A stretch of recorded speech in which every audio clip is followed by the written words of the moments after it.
Okay, this begins our board workshop. Ms. Vandenhoek. Good evening, trustees. This workshop is to talk more about the lake use permits at Monument Lake. I've included on your dais an updated count of the lake. So staff would frequently, or as best as they could, visit the lake and do counts. So they're not like an entire day's worth of counts of people at the lake, but just as we were able to pop by there and see how busy they were.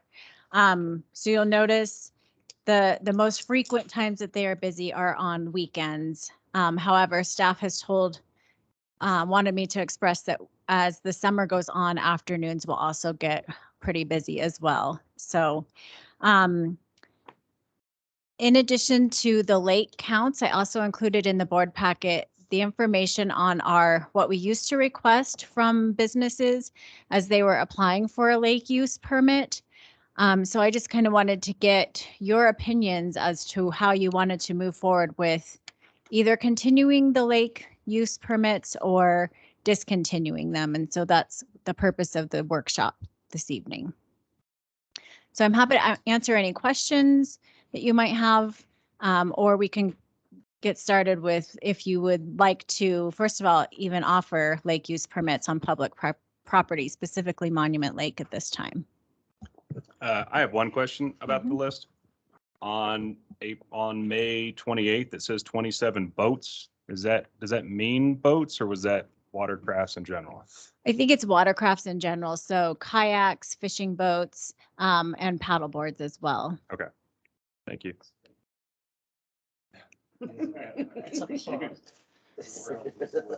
So to clarify, this evening, we're deciding whether we want to move forward with any permits at all. And then if we do move forward with the permits, will we decide tonight which system we're going to implement for that, or will we do that at the next meeting?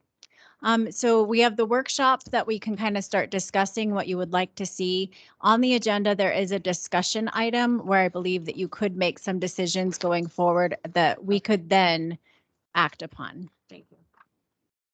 Now, we've traditionally had lake use permits, have we not? Correct. They were started in 2017. So for the past 5 years, well, not this year, but we have 4 years that we've had 2 or 3 businesses that have asked to have lake use permits. Historically, we've only allowed 2, and only the first year did we have 3 businesses ask. And then late last summer, we had a 3rd business that expressed an interest of coming in to apply, but I don't believe that they actually applied. What happened prior to the beginning of the lake use permits? Did people just go out and use the lake as they wanted to conduct business on it, or just other usages? I don't believe that we had any businesses approach us prior to 2017, but I'd have to ask Mr. Tharnish that question. Prior to the issuance of the lake use permits, we pretty much allowed things to just unfold. There was no permitting system, but I don't recall any businesses, actually, renting kayaks or renting boats out of there. If they were, they were few and far between because we didn't get any requests from anybody at the time. And how does Palmer Lake handle their permits? From my understanding, they are not allowing them because of what their insurance company has told them. However, we did check with our insurance company, and our insurance company said that we could allow them. So specifically regarding Dragonfly, I had some discussion with some of the staff, our town manager, about what's happening in Palmer Lake, because that business did approach the board in Palmer Lake as well as the staff over there as well. And the insurance issue was one of my concerns. And I noticed that you guys added into this or into the proposed new policy that the company would have to have up to $1 million insurance policy. Was that always in there? I don't remember seeing it. Or is that new? I think that's That, typical for our vendors, isn't it? So Yeah, that was always in that there. was So it's always not just part of the Lake, that's- packet, yes. Business and it's all our businesses. Correct. This is not the Okay, so it's just proposed a one. This was blanket. the original lake Okay. permit, that application that we used. So what would happen if Dragonfly were out there and a major storm happened and 3 people died and the damages were over 2 million? Who would be responsible for that? That I would have to check with our risk manager on, and our insurance company. I don't know what the answer would be to that, but the insurance company recommended that we have them provide their certificate of liability, name the town as an additional insured, and then also have any participants of the classes sign a waiver that would not hold the town harmless. If I remember correctly, I think we did have one fatality in the lake this last year.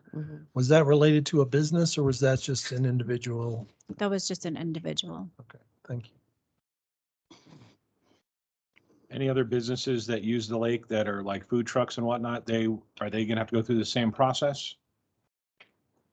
We have not had a food truck request that. They would have to go through this process in addition to going through the temporary use permit process that planning oversees. But food trucks have been going to the lake so far, right? Have they been identified? No, we've not seen food trucks at the lake. Okay, And I think that's a positive because there's no room. no, I At agree. the I lake just was for. wondering. So we only allow 2 or 3 business permits granted at a time, or 2, I should say. Right. Historically, we've only allowed for 2. And we didn't check that against hours or anything like that. We just allowed 2 businesses to apply for a permit per year. And now we potentially could have 3. Potentially, we could have many. We don't know, but historically, we've only had 2. The very first year that we did allow them, it looks like we had 3 people that applied and 1 person was put on a waiting list because we were only allowing 2. I guess when I look at just all of the boats and the number of people that come to the lake, how would granting the business permits, I guess, like if I just think about the 2 or 3 companies that you're aware of right now, I'm not sure that alone would decrease overcrowding. I guess I'm having a hard time with limiting somebody's livelihood because of we're trying to figure out how to regulate this lake pond, or not regulate it. And I have a hard time with Dragonfly not being able to do their job and not having the people come to the lake to attend those classes. And, I don't know if the person that runs Dragonfly has other income or what, but I think that's creating a hardship. Sure. I tend to feel the opposite way. I mean, while I sympathize with somebody if a hardship is created, this is allowing a mobile vendor to come in. The classes seem to be 10 to 20 people at a time. Well, that's 10 to 20 vehicles. That's 10 to 20 parking spots that aren't available for the residents or people from Colorado Springs that want to come visit Monument or what have you. And when you take a second and think, okay, we're not even benefiting from the tax revenue from this mobile vendor. I don't understand how allowing the one loudest, let's be honest, the one loudest vendor, the loudest person in the room to continue operating at the expense of that area makes any sense. Like I said, I understand that it could create a hardship, but the reason that these people are repeatedly coming to the town of Monument for this permit is because they can't get it anywhere else, and it's for very good reason. I agree with the fact that I don't think anybody should base their livelihood off public areas. There's a reason they're public areas, and I don't see. I mean, yes, we could only allow 2 permits, but can we justify that when a 3rd or 4th person is asking for a similar permit? Well, I think businesses will tend to bring larger groups, like Trustee Shaning was saying that, you could bring 10 people in a class, so that brings additional traffic. I think the fact that, I'm actually in favor of doing the permit because it does a couple of things. Number one, if we don't do the permit, then it's all, anybody comes and everybody does whatever they want to do. So then if someone else is trying to, so that would limit the larger groups. And I think we can also schedule them to be in off-peak hours. So if we schedule the businesses to only operate during, from whenever the morning until 11 o'clock or something like that, or then maybe there's an afternoon time when traffic or volume on the lake is less, I think we can help to control that a little bit by doing these permits. So I think it limits the higher volume because, obviously if someone's going to conduct a class or do a business, it's going to create more, as they would create more people to come to their business. So I think this gives us the opportunity to schedule them off hours, and also gives us the opportunity to regulate how many of these types of businesses. If we don't do any regulation at all, then I think people will, a lot of people will start. It'll be more people coming, and it'll be a worse situation. Trustee Stevens, can I just clarify that currently right now in our code, businesses are not allowed to do business on public property without a special permit of some sort? Unless I heard you wrong, Trustee Stevens, this business could come in tomorrow and bring 15 of their friends, and they can go paddleboard, and there's nothing wrong with that. And they could take donations on the side. They're trying to do this, it seems, legally. And unless I heard you incorrectly, Trustee Stevens, I think you're just saying to have an actual rule so we can actually regulate this in a way that's going to positively affect the people that use this lake. So we're actually working with the businesses. To me, I think that's absolutely what I would rather do, rather than just say, no, just do this on the side, since we know a lot of these people probably would.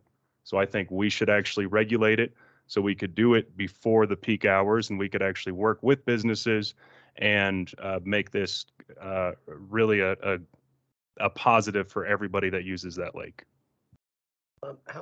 What was Dragonfly's schedule as far as what times and days classes were happening? She was here on Tuesday mornings and Saturday mornings. And What time? Saturday mornings are one of those peak times. What Correct. time? She would start her classes between 8 and 9 a.m. Sometimes she would have another class that started at 10 a.m. too. Tuesday, there's not many people there. Saturday. Correct. Saturday, it can be pretty busy though, depending on Was she how doing two long it classes on is. Saturday, or just doing 8 and 9? It depended on how many people she had signed up. After she would have the classes, she would be there for a few hours to rent out her paddle boards as well. Okay. Go ahead. What other business besides her applied for a permit?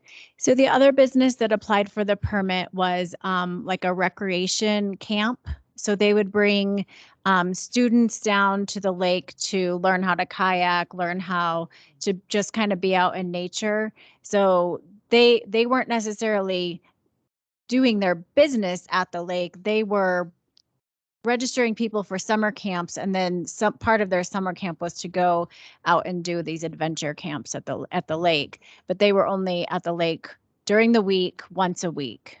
Okay, and then you said there was a third one that popped up last year? Or? In 2017, the third business that applied was also a stand-up paddleboard yoga company or stand-up paddleboard rental company. They now operate down at Prospect Lake in Colorado Springs. Last year, there was another paddleboard company that was just going to rent paddleboards, I believe. Okay. So hearing some of the trustees say, okay, well, we could get them to come in at non-peak times, we could stagger the times and so on and so forth. I believe that we would be opening a can of worms that we don't want to see our staff nor this board get into. Because suppose that Dragonfly, we go ahead and we say, okay, Christine, you can come on Tuesday and Thursday mornings. You can't have Saturdays. Then we go ahead and issue 1 to 2 more lake use permits. And those people want to use the lake at peak times, or they want to use the lake at times when Christine or Dragonfly is using the lake. How is the staff or this board going to make fair and intelligent decisions about which businesses are going to use the lake at which times? And so I would just ask that we think about, you know, as trustees, we are to represent the citizens of Monument. Is this in the best interest of the citizens of Monument to have our staff and have this board having to decide repeatedly who can use the lake at which hours, how to deal with the traffic, and so on and so forth? And I feel strongly that this business, nor any other business that operates on public land in this fashion, directly benefits our residents. Instead of making individual decisions about each business, what if we just said the business can use the lake Monday through Friday, 7 to 11 a.m. No weekends. And then what if you have 3 businesses wanting to operate on a Thursday morning at 9 a.m.? It's a can of worms that we could find ourselves in where it's busy, and then we have to go back and say, uh-oh, maybe we shouldn't have done these permits. You know, maybe it's too busy down there. Yeah, Well, why does it matter if it gets too busy? People will leave if it's too busy They and they might can't move find parking. Well, And that's they will exactly get why. That will happen at any lake in Colorado that gets too busy. That's the reason why is because people moved here with the expectation that they're going to be able to use this beautiful lake. It's going to be preserved. They're going to have a parking spot. They can bring their kids there, or they could drive from Colorado Springs and bring their kids there. Christine's business does not benefit them in that manner as the lake is intended to do. It's just using public land for a business. It doesn't benefit the town. What about the people who live in town that use the business? Sure, but do you think that represents the entire, I mean, do you think There's no that requirement to represent all 10,000 residents for each specific business. No, but there's a requirement of this board to try to represent all of our residents in a way that's meaningful and represents them more than one business from Colorado Springs. I do see though that people do come to events like this. They do typically come to get coffee and snacks and stuff in town. I mean, that's just a natural part of coming. So there's that. And, you know, I think weekends are difficult, but something that Kelly's saying, like if you just did something during the week would be feasible. If we've only had 3 people do this in like 5 years, I mean, I guess if we had 10 or 15 applications, we could reconsider it as well. I mean, it's not like it's set in stone, right? Right. I think we should I want to put as little of a burden on the staff as possible. So I don't want them to be scheduling people. Mhm. I think my recommendation would be at the beginning of the year that they would publish, these are the peak hours, and then these are the off hours, and that businesses can conduct their business in the off hours to lessen the load for everything else going on. And the licenses or permits would be done on a first come, first served basis. That way we don't decide, you know, is this business good for our town or not good for our town? As long as they're not doing anything illegal or stuff like that, then we just take them on a first come, first served basis. And that's just, you know, done that way. I think that's the easiest way to do it. So I want to make as little of a burden on the town as possible. And at the same time, afford the opportunity to have some regulation to keep businesses on an off-peak hours or off-peak time so that it doesn't overcrowd the lake, because obviously it'd be real easy to say, hey, let's all go at noon, and that's when everybody else comes in. So if we, and then the staff could at the beginning of the year say, these are our peak hours, and this is the off-peak hours. And if they want to revise that the next year because they found out, you know, that something different happened, they can do that. And I think that would be the easiest way to do that. I like that idea, Trustee Stevens. And then with that, we could even have it so, you know, when we're assessing every year, maybe some clause, I'm not a legal person, but we could have something set up so we can reassess what peak hours are every year. So that's a very minimal amount of work, I think, for staff. So if we realize, hey, we had told them it's between, 10 o'clock in the morning, they have to be out of there, that's peak. And then we realize during this year, hey, it's actually starts at 9, we could reassess and say, hey, now peak hours are this. So when you're applying, know that these are the new peak hours for any business on the lake. And so that's very minimal work for us and staff. We're not scheduling. And then at the same time, businesses are able to go in there.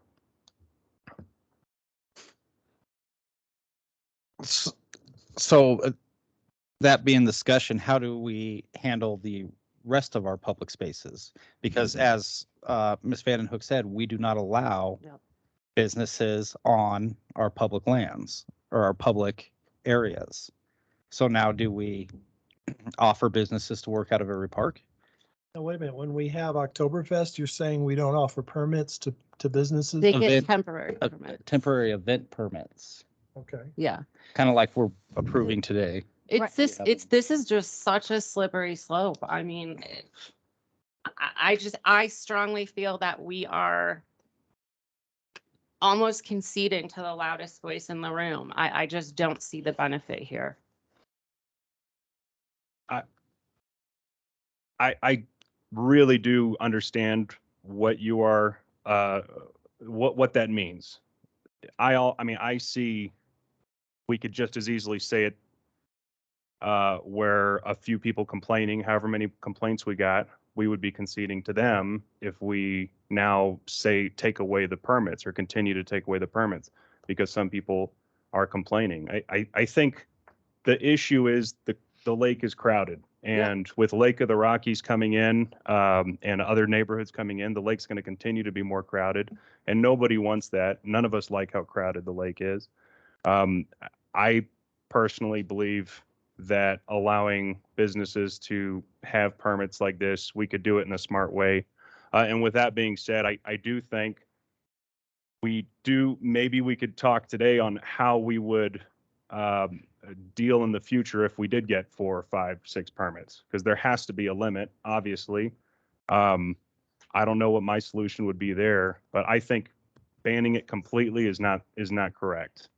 Well, I just feel like we're going back and forth. We've listed about 7 or 8 negatives already to moving forward with these lake use permits. We've got a burden on the staff with peak times. We've got traffic. We've got parking spots. There's no tax revenue coming in here. The tax revenue we can account for is only anecdotal, because I could say all day long, my business is going to get coffee and French fries afterwards, but you don't know that. That's just something that I'm telling you. So with all that taken into consideration, and with how fast this town is growing, and like Mayor Wilson said, we've never allowed this on public property. I don't know why we would allow one business to dictate that we change everything that we're doing. I see zero benefit in it. Zero. That we have allowed it for 5 years, though. Yeah. We haven't allowed it in other public lands, but we did set We the allowed it precedent properly. here for 5 years. How many So applicants did we have this year? This year, we only had 2 people approach us. So there's 2, not 1, that have come to use it. So she was loud because she had people signed up. Right, But it's not right. just one business. But also, though, there were a lot that spoke for it, and there weren't any that spoke against it. No Yeah. one spoke against No, it. no one spoke against it. That just popped in my head. I mean, there was nobody here saying this is a menace or a nuisance or anything else. Just to throw that out there. Yeah, and I don't think we have to go up to 4 and 5 or anything like that. I think that should be at the discretion each year as the permit time comes up. The staff has the option of, I think they should have the option of changing the peak hour window, and they should have the option of increasing or decreasing the number of permits that they feel is appropriate. So to the point of it not being done on legal or on public lands, to Joe, do we need an ordinance to specifically call out the lake's usage to allow businesses to operate on it versus any other public lands that the town owns? Yeah, we could talk about that. Do that. It's certainly within your authority to regulate the use of public lands for the public welfare. It's certainly within your authority to regulate the use of public spaces for the public's welfare and benefit. And so you can do that, and you can do that through an ordinance change. And so the what Madeline had talked to me about was basically creating a carve out for this so that you would still retain the general prohibition against these mobile vendors and say, unless otherwise provided in the code, which allows just for this particular use of the lake. So you keep the blanket requirement and then allow only for this use at the lake, which is certainly within your authority. And the test for your authority is the reasonable, rational basis test. Reasonable, just basically, does it pass? Is it rational? Is it rational related to the goal? And certainly when you're regulating the use and occupancy and density, that's certainly within your power. Okay, at this point, we will close the workshop. We'll take a 5-minute recess and then begin our regular meeting, which there is also time set aside for this same topic.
I call to order this regular meeting of the Monument Board of Trustees, June 20th, 2022.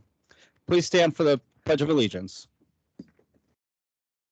I pledge allegiance to the flag of the United States of America and to the republic for which it stands, one nation, under God, indivisible, with liberty and justice for all.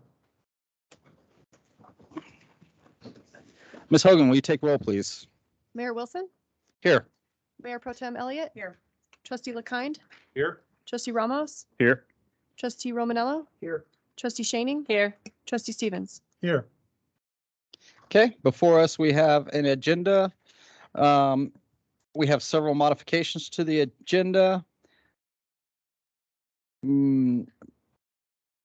Trustee Romanello, will you make the first recommended modification? Yes, I move to transfer items G and I to the consent agenda. Items G and I, both these are just items that have already been budgeted.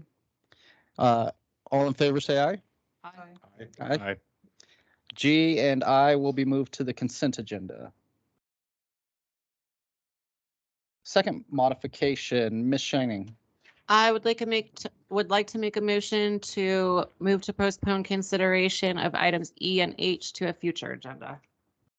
Items E and H to be moved to a future agenda.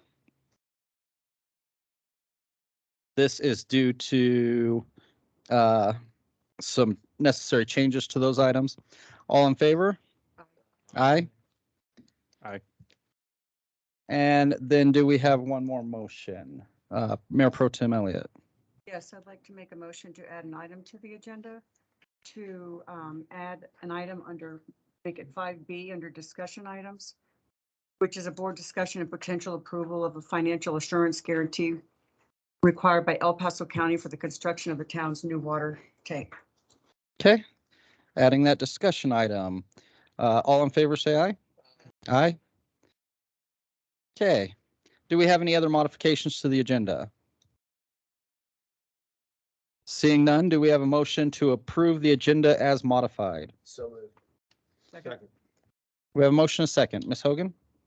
Trustee Shaning, Yes. Mayor Wilson, Yes. Trustee LaKind, Yes. Mayor Pro Tem Elliott, Yes. Trustee Stevens, Yes. Trustee Romanello, Yes. Trustee Ramos. Yes. Okay, that takes us to item 4A, resolution number 42, 2022, final plan unit development. Ms. Flynn.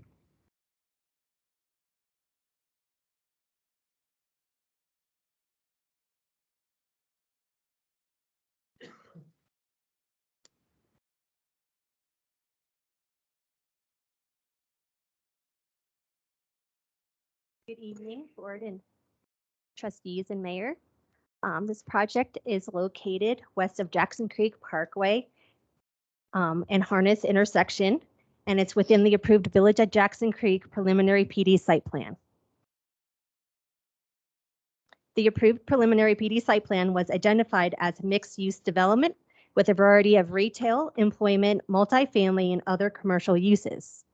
Per general note number 21 from the approved preliminary PD site plan, multifamily housing, including apartment units, condominium units, and patio homes not to exceed 20 dwelling units per acre. Multifamily residential shall not be subordinate to non-residential uses, and Thompson Thrift Residential meets the dwelling unit per acre cap. Tri-View Metro District will provide both water and sanitation for all development within Village at Jackson Creek. Existing surrounding uses include Monument Marketplace North, My Storage at Jackson Creek, and Jackson Creek Senior Living.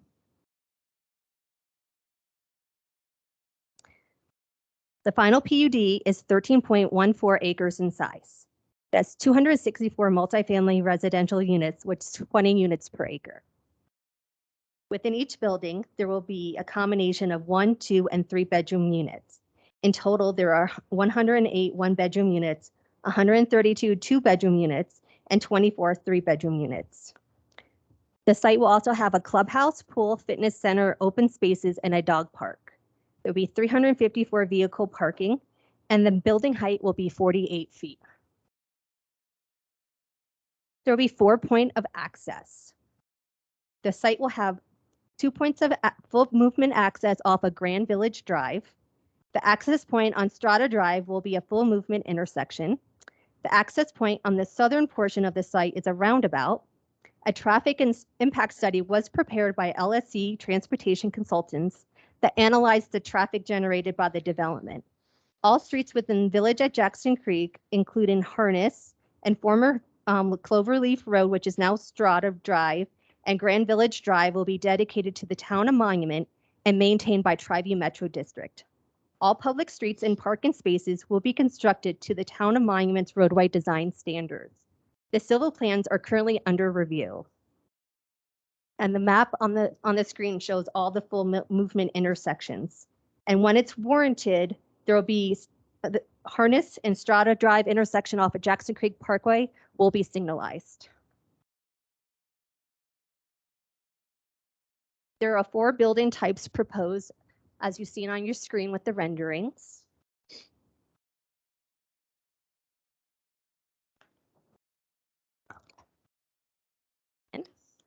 Thompson Thrift Final PUD is in general compliance with the town's comprehensive plan. It will provide a live, play, out of the live, work, and play environments for Village of Jackson Creek mixed-use development. Thompson Thrift will provide common areas such as fitness center, swimming pool, amenity areas, dog park, and open spaces within Village of Jackson Creek's mixed-use development. Village at Jackson Creek will provide sidewalks and bike lanes, and Thompson Thrift will also be providing soft surface trails and sidewalks throughout the development. And Planning Commission recommended approval with a 4-2 vote. And staff recommends approval as well for Thompson Thrift Residential Final PUD based on the findings that the proposed final PUD plan is in conformance with the review and approval criteria of a final PUD as outlined in section 18.03 460D of the Town of Monuments Land Development Code. Next, Andrea Barlow and John Romero with NES is here to present their portion of the presentation. Okay.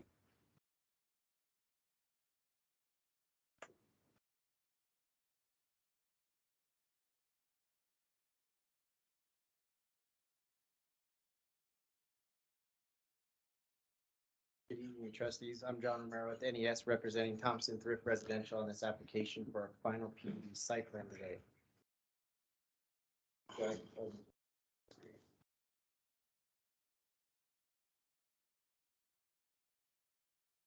Can we get in presentation mode? Oh.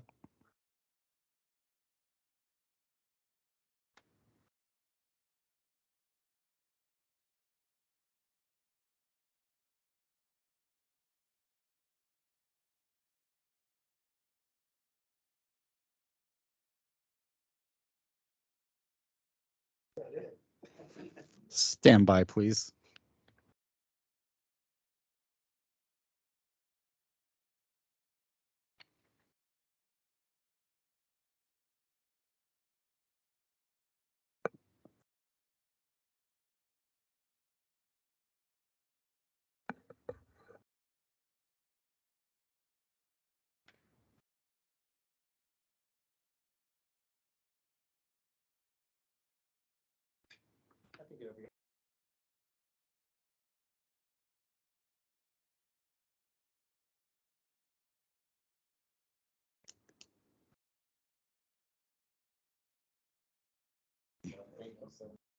All right.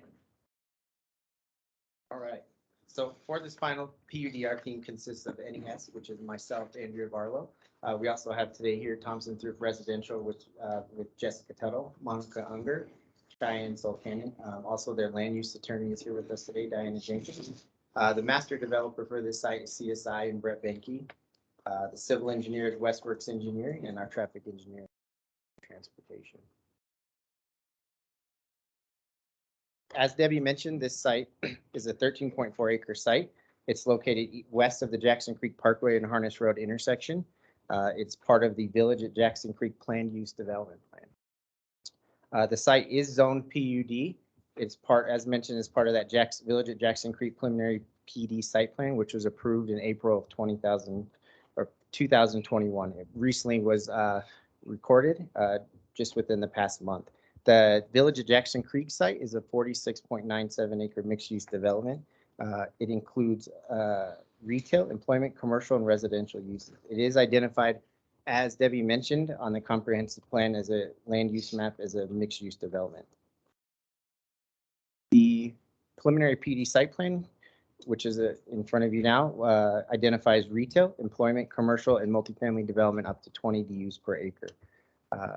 Part of the land use code notes that prior approved plan development, if the property has received a preliminary PD approval but has not been platted, the property has developed pursuant to the terms or may be developed pursuant to the terms of the original PD approval. This project, as Debbie had mentioned, was approved by Planning Commission, but then also by the Board of Trustees on April 5th, 2021 with a 7-0 vote. The preliminary PD site plan identified retail, employment, commercial, and multifamily development at 20 DUs per acre. The access, as noted, was off Harness Drive, Strata Drive, which is formerly Cloverleaf Road, and all public improvements, as mentioned, are to be dedicated and built by the master developer.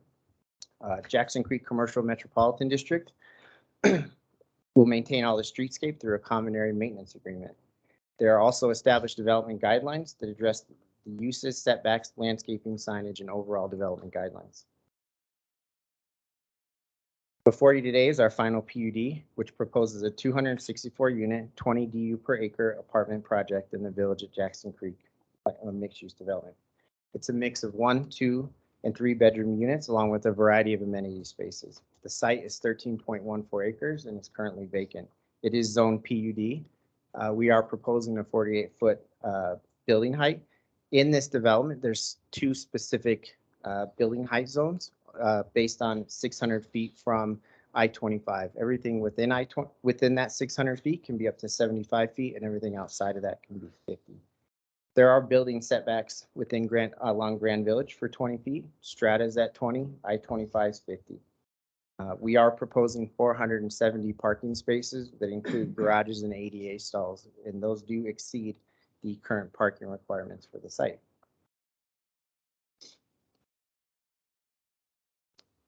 Access to the site, as Debbie had kind of touched on, was full movement at Strata Drive to the east on the northeast piece of the property. Roundabout at Ground Village on the south, which includes sidewalks and bike lanes throughout the corridors. Access to Jackson Creek is via Strata and Harness Road. There are 2 full spectrum detention ponds, appropriate utilities, and 4 acres of open space, landscaping, and amenities. So Thompson Thrift Company is a Class A multifamily developer.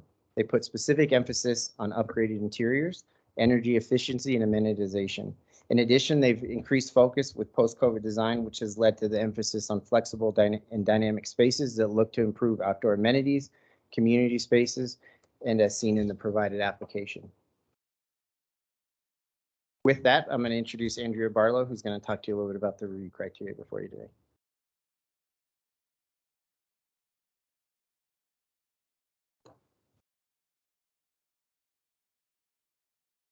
Thank you, John. So John provided an overview of the project. I'm just going to talk about how the project meets the final PUD plan review criteria in the code. I just want to emphasize that we do have an approved preliminary plan. As noted, that the code indicates that we are able to develop in the context and in consistency with that preliminary plan, and that is the main, the very first review criteria in the code for the final PUD plan. It's relevant to note what the final PUD plan criteria don't include as well. It does not at this point include compliance with the comprehensive plan, and it does not at this point include any use-to-use compatibility discussion. It really is about how the site functions and operates and how it's designed and how the buildings are designed. So as noted, the final PUD is consistent with the approved preliminary plan. It's part of the mixed-use development. It's the multifamily component. It is consistent with the 20 units per acre that was approved with the preliminary plan. And we are not asking for any variances or revisions to that plan that was already approved. Criteria 2 relates to circulation and other internal issues that need to be considered, such as handicap access, noise, exhaust control, and so on. We have adequate circulation throughout the site. That's shown on this diagram here. All units are accessed by a driveway and have parking in front of them that's conveniently located, including ADA access. There is an approved noise study that was included with the submittal to assess whether these units would have adequate noise protection, particularly given I-25 adjacent, and that noise study demonstrated that. Traffic study, again, Debbie mentioned this, was prepared by LSC, and that identified the needed traffic improvements and also identified the operation of the access points as being acceptable in the context of the surrounding road network.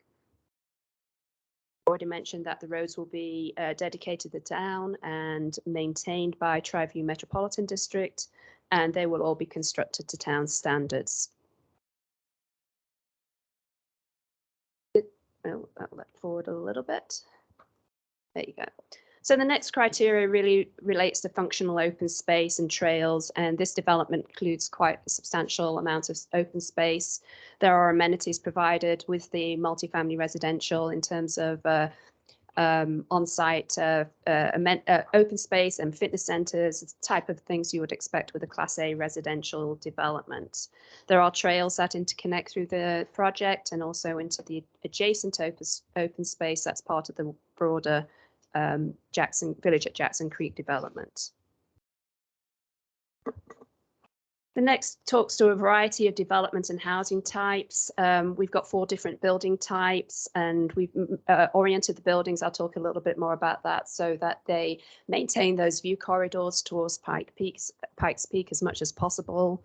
The buildings vary in size and densities, and also have a complementary palette of colors that is consistent with the expectations of the town of Monument of being kind of earth tones and having that mountain feel. It is part, as noted, of a larger mixed-use development, which is consistent with that criteria. I just want to talk a little bit with the next slide about why this type of residential is important in Monument. The town of Monument is very much dominated by single-family residential, but there's a huge need for additional options to serve the growing workforce and a more affordable option. So we're not saying that this is affordable housing per se. It isn't. It's Class A residential, but it's more affordable than a single family home. So the average single family home in Monument right now is about 750,000. It's shot up in recent years. And you would need a median income of 135,000 to afford that. So that would result in an average mortgage payment of about 4,172 based on current interest rates. Obviously, they're looking like they're moving in an upwards direction. The projected apartment rate averages about 2,166. There are a range of units from 1, 2, and 3 bedrooms, so that's an average. But that's comparable with other Class A developments in the Colorado Springs area and elsewhere in Monument.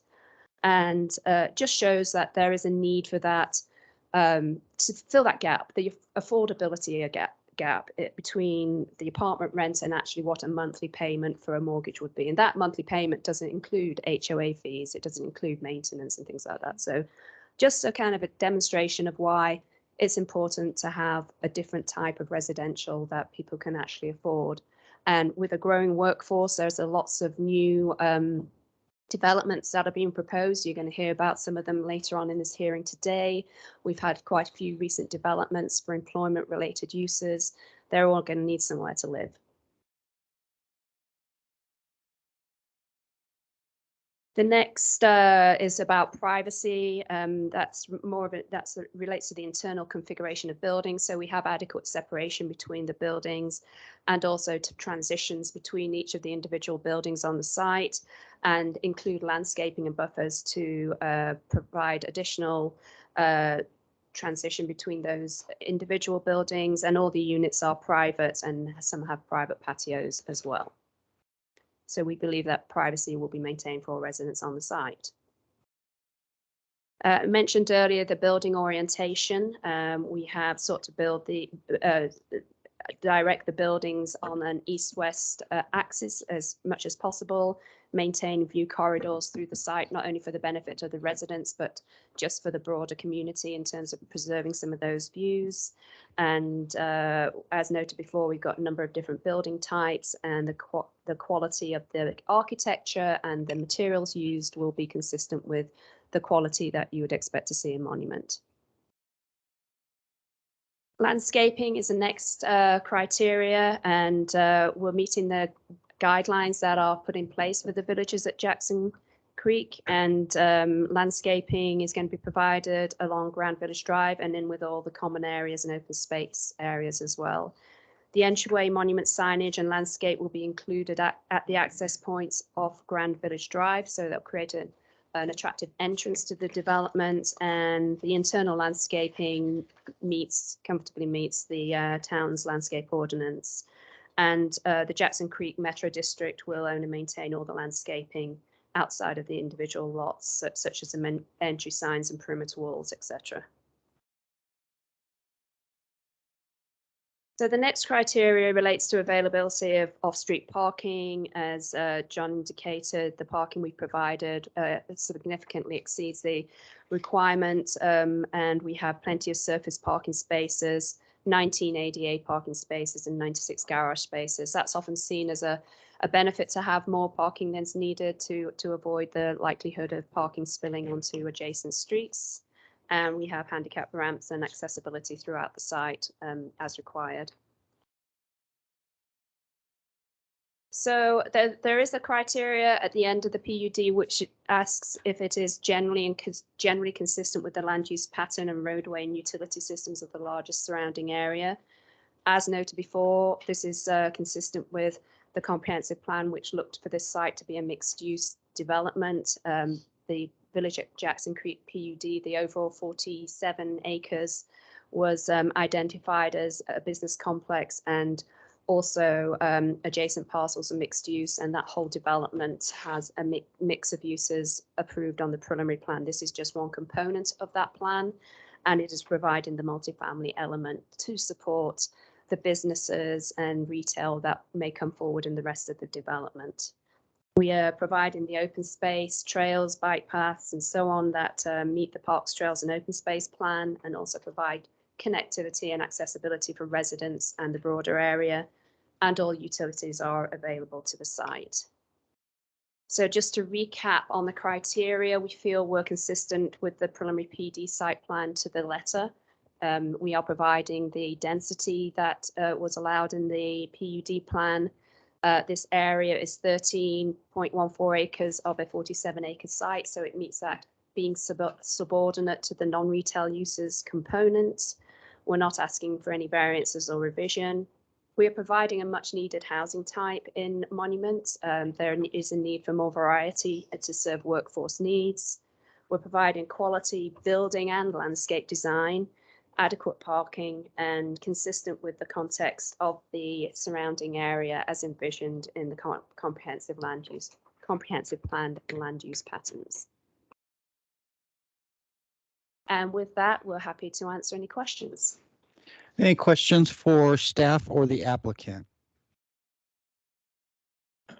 Ms. Barlow, you indicated that something along the lines about this is not a time to discuss about compliance to the comprehensive plan.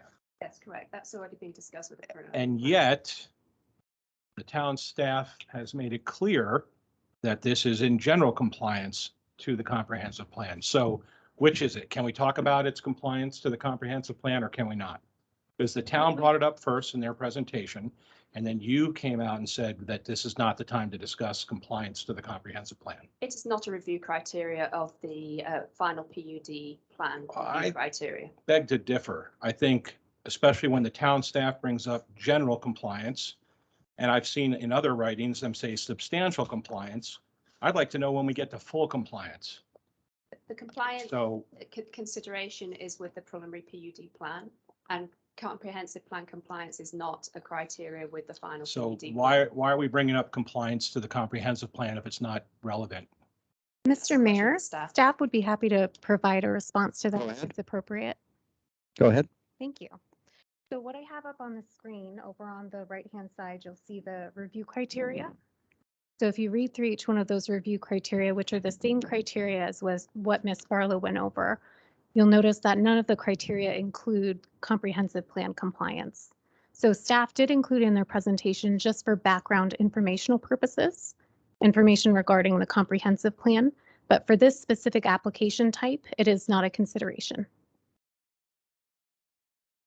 So when it went through the planning commission, I just looked online now, because it was mentioned in this meeting, 2 of those commissioners voted no.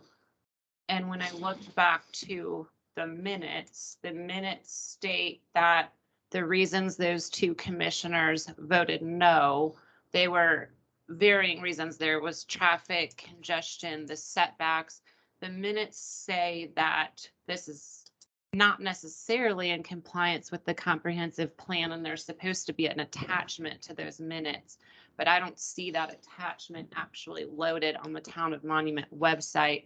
One of our residents provided documentation to show that this project is allegedly not in conformance with the comprehensive plan. I would like to look at that a little closer. My response to that is that the preliminary plan is the place where you look at compliance with the town's comprehensive plan. And that was approved April of last year by this board 7-0. And I believe the planning commission's vote was also unanimous. Is that correct? Yes. Planning commission's vote was also unanimous on the preliminary plan. So that's the point at which it was determined that the preliminary plan was in compliance with the comprehensive plan. This final PUD primarily is looking at, do we comply with that preliminary plan? It's a step-by-step process, plus the kind of site-specific criteria such as landscaping, buildings, building orientation, that sort of thing. So it's more focused on the site itself rather than in comprehensive plan compliance or use-to-use compatibility. There's really no criteria. Is this use compatible or harmonious with surrounding land uses, which is a criteria in the preliminary plan as well. So that's how it's distinct. It's a step down process, sketch plan high level, preliminary plan more detailed. Final PUD is really focusing on, is this site compatible with the preliminary plan, which was already approved, and does the site work? Basically, is it designed right? Does it flow correctly? Does circulation work? But comprehensive plan compliance is not a criteria with the final PUD plan. That determination of compatibility was made with the preliminary plan approval. Do we get to bring up the density at this point? No, the density was approved with the preliminary plan. Sure. And And if I the- recall, that was 252 units at the April meeting last year. Maybe staff could find that number real quick, I'd be happy to locate that because approval. the number's and gone verify. up from 252 to 264.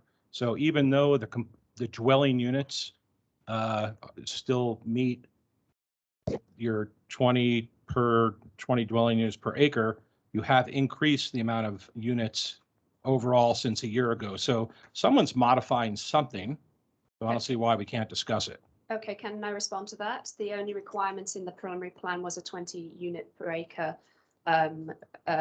cap on the number of units. There was no specific layout associated with that preliminary plan. It was just a generalized, and I believe, can you go back? I'll go back to the actual preliminary plan if I can, or maybe you move back to the preliminary plan. So before we get into that and spend the time on that, a preliminary plan is the concept. It's not exact numbers. So it does not matter if the concept was around this many and the final number's this many. So is it necessary to spend time on that? Yeah, that's the whole point of having a preliminary and a final, right? I mean, it doesn't seem. The preliminary doesn't have the exact specifics. To Trustee Lakine's point, if there are changes in between the preliminary and then the final, that's something that we're still allowed to discuss, correct? We So can there's a discuss. reference, I believe the figure was 252 or 4. There was no reference to that figure in the approved preliminary plan. The only guiding figure was the 20 dwelling units per acre. And the preliminary plan itself did not include a layout. It just showed general areas for developments.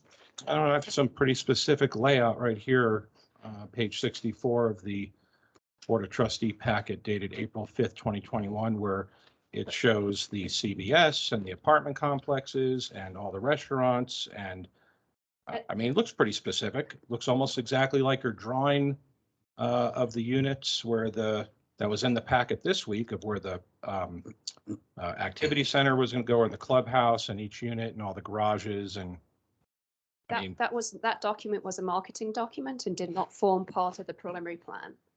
It was not presented as being the preliminary plan. The preliminary plan I can show you here, and was it on the slides? Okay, I'll go back to the slides. But I think Ms. Ruiz has the preliminary plan. So if you can actually show the plan that was included within the preliminary plan, it did not include that level of detail. That was provided for information purposes. It was an indication of what could be developed on the site, and was primarily for marketing purposes, but there was the only item on the preliminary plan that controlled density is the 20 dwelling units per acre, and a requirement for the residential to be subordinate to the non-residential. So Which at 13 acres out of the 47 it is.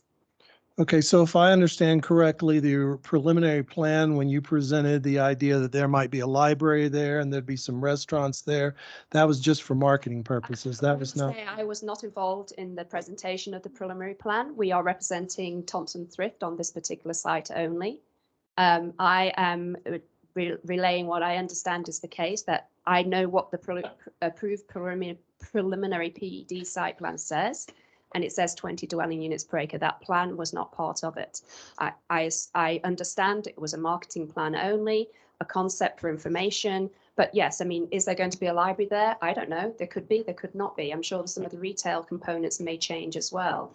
But I mean, I believe we're quibbling over 8 units here, and the 20 dwelling units per acre is the parameter that is set out in the PUD plan. I would respectfully ask, I mean, quibbling over 8 units, we're the town of Monument and we're very proud of our town. And I would just suggest that when you come up here and do a presentation, you don't use language like that to make it seem like it's not a big deal to the citizens here, because it is a big deal. Whether it's 8 units, if it was 1 unit, it is a big deal. And just even language like quibbling over that is something that's not really good for our town, and it doesn't make the presenter look good when you make it almost a mockery of our concerns. Well, I'm not trying to make a mockery of the concern. I'm trying to draw a comparison between the concept plan that was presented as a concept only, as a marketing plan, and the actual terms of the approved preliminary plan, which are quite clear and state 20 dwelling units per acre. I apologize if that seemed flippant, but I was just trying to make a direct comparison between what a concept plan showed, and it's not as if the concept plan showed 150 units and we're proposing 264. The difference is not that significant, and the key question is, are we meeting the terms of the preliminary plan, which we are. I have a question, since you're talking about marketing, and I will continue to ask this to every person who stands up to present these to us. The rhetoric is used that we need more affordable housing. We need places to put our young people. We need a lower rent. Mortgages are too high. I want to know why it is that you believe that, because we don't have a homeless problem in Monument. We've got a couple of people that sleep at the gas station, and that's it. So where are these people? Like, why is it being presented to us as solving a crisis? I think it's factual information. Monument has always been concerned about where they're starting teachers, where they're starting firefighters, where they're starting police officers reside when they're walking into a new job and do not have $500,000 to buy at the first house they see. But we don't have people So right now coming to us and saying, hey guys, I don't have a place to sleep. I'm sleeping on the street. So this seems like a marketing. It seems like it's marketed. I think that's because they commute here and then they quit because they get tired of the commute. It's not just that also. I mean, I gotta say that, I know people in this room on staff that have transitioned when they came here, before they got a house or figured the geography out, that lived at the Vistas at Jackson Creek. This trustee had to live in the Vistas at Jackson Creek during a marital transition.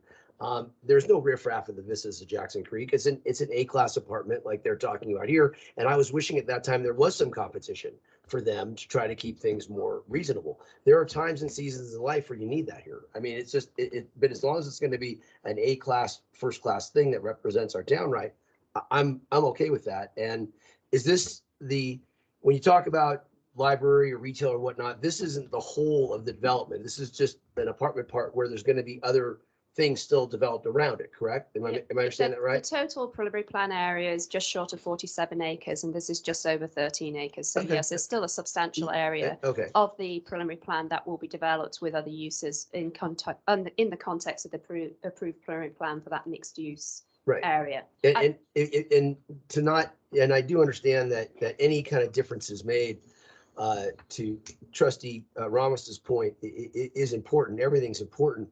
I would care more about the quality and the excellence of the development more than I would care about 10 units from this trustee's point of view. I want to know how it represents the town, what kind of people it's going to draw, et cetera, et cetera, et cetera, is more what I would be looking at. But and I have Jessica Tuttle here from Thompson Thrift who would like to talk to the point actually with tying the quality to the difference in the numbers and why the change from the concept. Thanks, Andrea. Good evening, Mayor, Board of Trustees. I'm Jessica Tuttle with Thompson Thrift. We're the multifamily developer proposing the project tonight. Very excited to be here. Thanks for your time tonight. The reason for the unit count difference, this will be our 63rd project that we've built since our first closing in 2010. Over those projects, we've gotten better and better with our architect and with our residents of what do they want to see in their homes. And this product type that we're proposing is a much higher quality product than what you saw in the PD plan. That was the concept. What we're proposing here is very luxury enclosed corridors, high-end amenities, stainless steel appliances, quartz countertops. It's top of the market. It's better than what you have across the street and currently within Monument. And I think to your point too, there aren't people looking for homes because they're going into Colorado Springs when they really want to be citizens here in Monument. Our number one reason why people leave our communities is to go buy a single family house. But we have professionals, we have students that come out with more debt than ever that can't afford that $750,000 home right away. But they want to be here in Monument, they want to work in Monument, and we want them to be part of the community.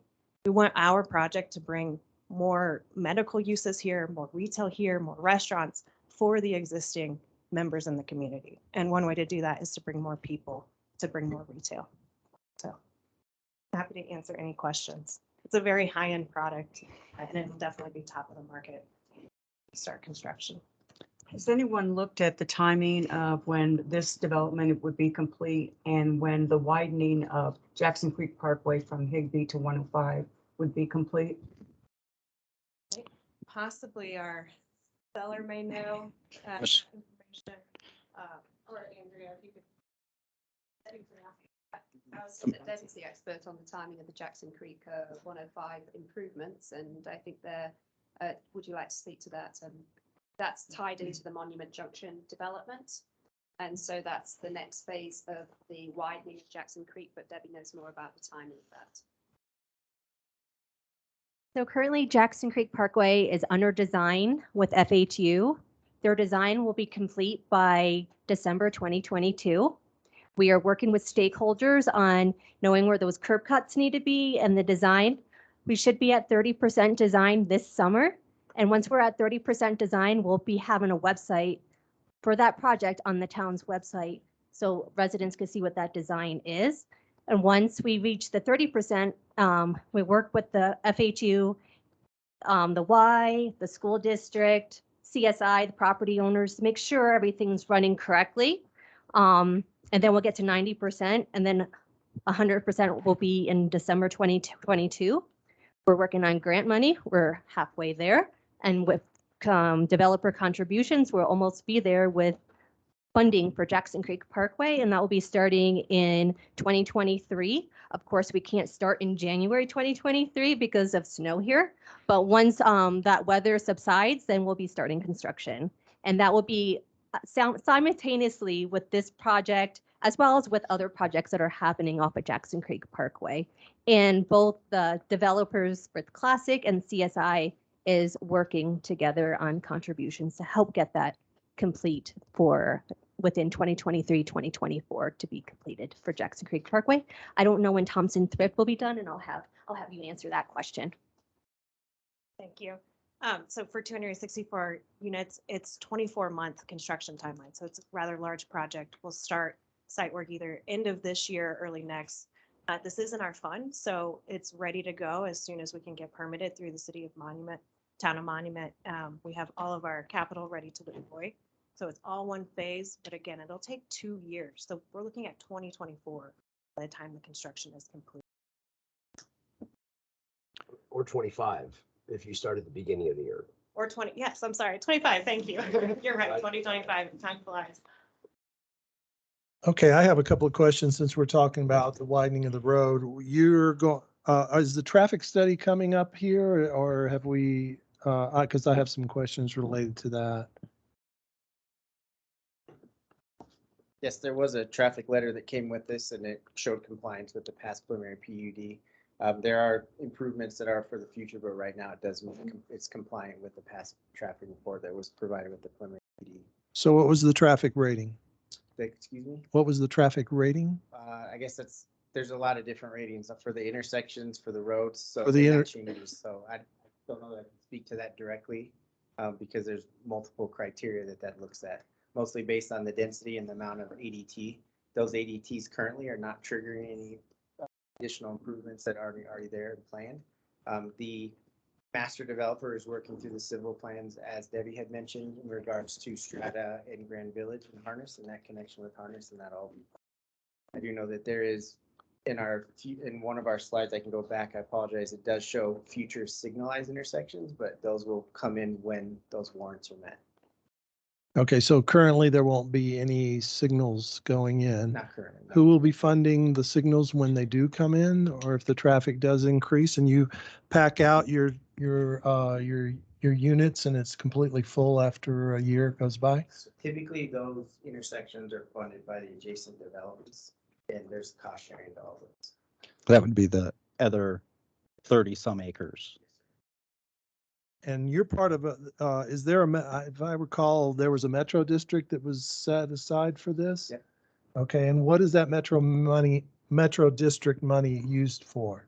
So that is for maintenance of the streetscape improvement on the road, and I think portion of the road.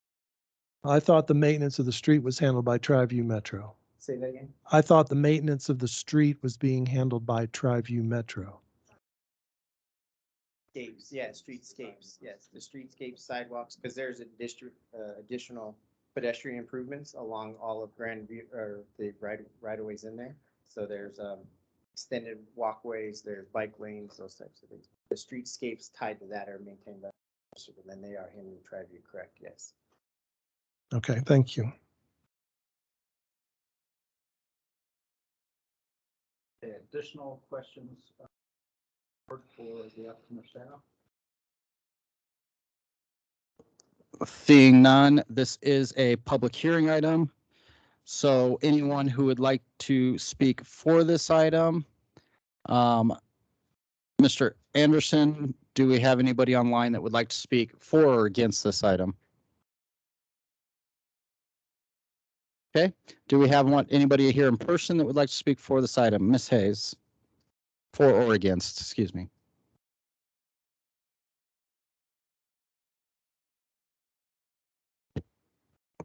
Good evening, trustees. Terry Hayes with Dry Lakes Chief.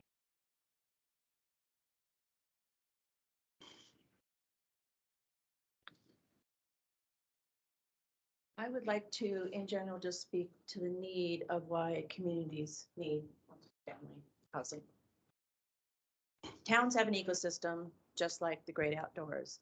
It is not ever healthy to have one type of anything in a community, one type of housing, one type of business, or one type of person for that matter. There are many studies about how apartments will not lower property taxes. They are needed in all communities. The U.S. Census Bureau found that working communities with multifamily dwellings actually have higher property values than working communities without them. The average value of single-family residential homes was highest in working communities with the most multifamily units in comparison to communities with only single-family residential. What will lower property values? Closed up shops and restaurants. That is what's going to lower our property values. Did anyone notice over the weekend Walgreens on 2nd Street and 105 was closed due to staffing? It was closed all weekend long. Our local businesses had staffing challenges even before COVID hit. If you had talked to a lot of them, this was when we had a fantastic economy going and they had troubles staffing.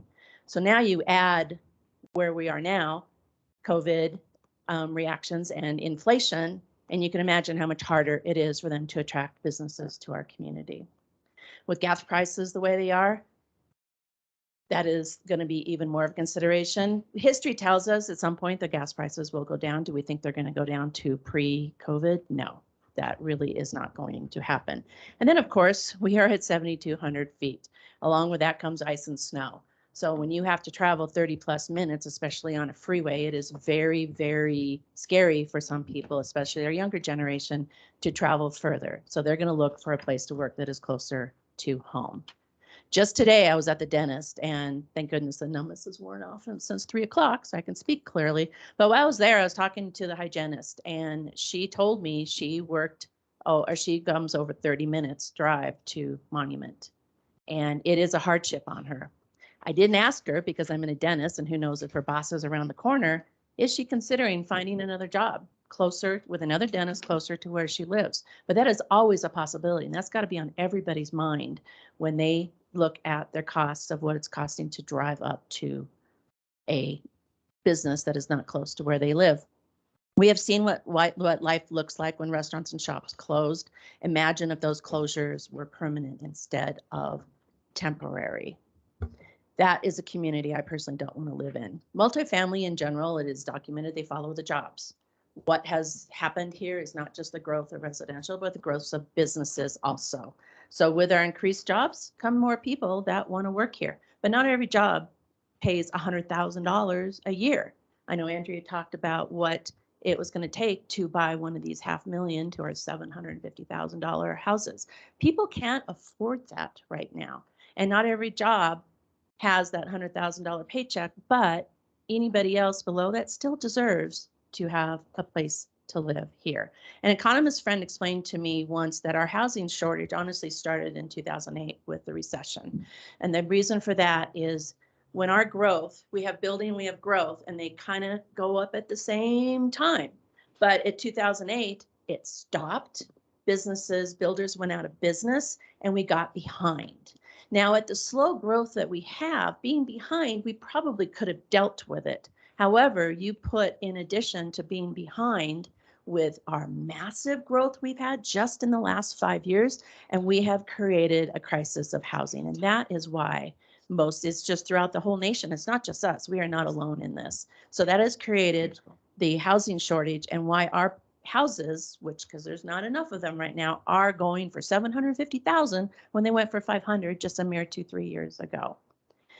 Younger generations who want to live here are embracing living closer to where they work. I think if you have younger generations in your family, you understand they have a whole different way of looking at things. They want to have that quality work-life situation. They want to live closer to where they work. They want to be involved in the community of where they work. Apartments give the younger generations time to build a savings account, get better jobs as they get more experience, and hopefully give them a fighting chance to someday become a homeowner in the community where they want to plant their roots at. First-time home buyers are not the only ones being priced out of buying, but they are being priced out of even being able to rent here. I do not want to live in a town where the majority of the residents are my age or older, which could happen in the future. If you take a look at the middle class right now that bought their homes more than 2-3 years ago, could they afford to buy that same house right now? Would they be forced to not be able to live in this economy? So now we're talking about only those that are 10, 15, 20 years into their careers that can afford a $750,000 house. We don't want an economy and a community that only makes up of those people. So give them a fighting chance by allowing additional rental properties, which will actually create competition amongst them and hopefully keep the prices down enough so middle class, not the homeless, but middle class can afford to be part of this wonderful community. Thank you. Is there anyone else that would like to speak in person? Sir?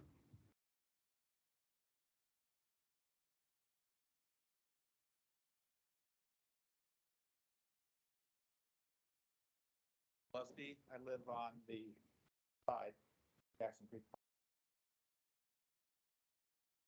So we've been watching very.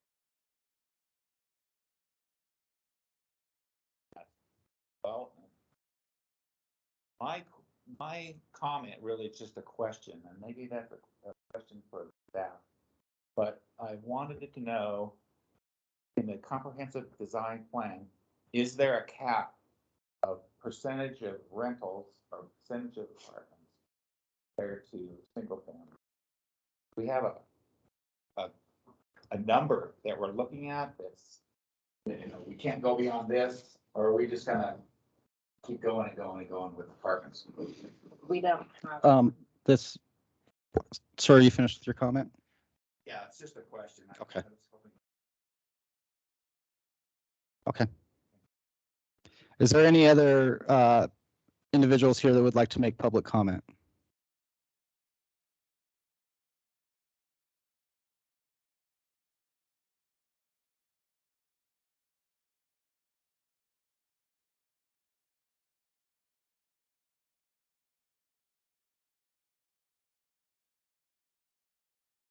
I'm Steve King.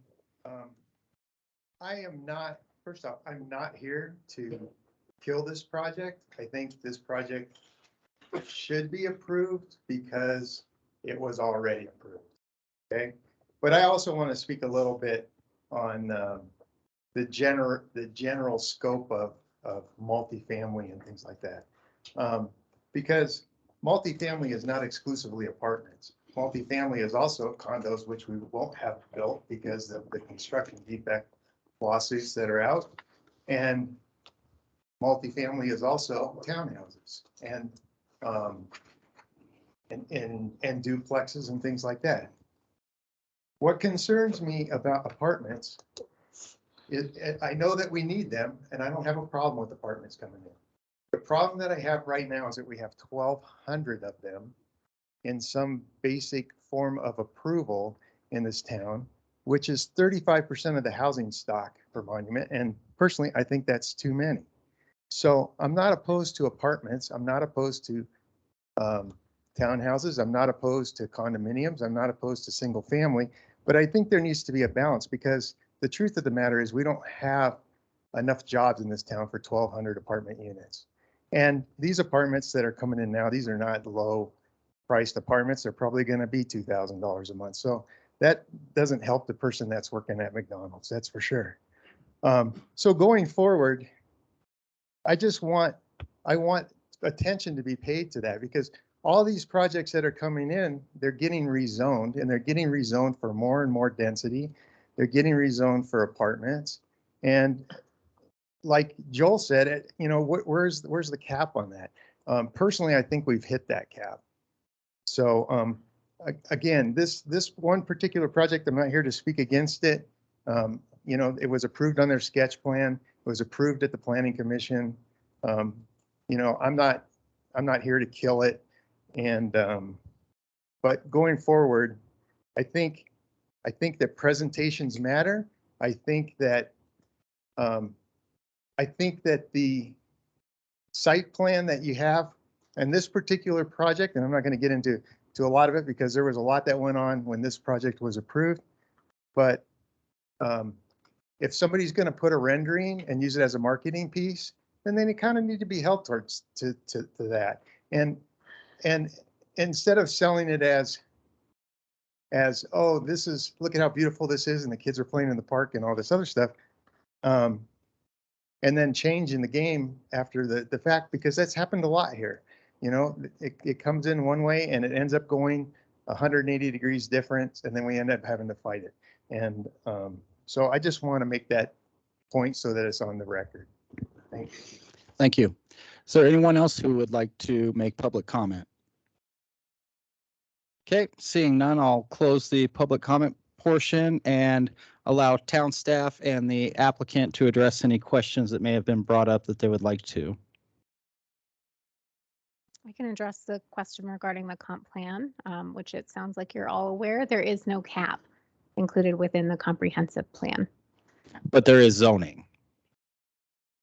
In So, the comprehensive plan? Yes. There are Well, land use recommendations. They are not the same as zoning. right, but we have areas you can build an apartment complex and areas you can't.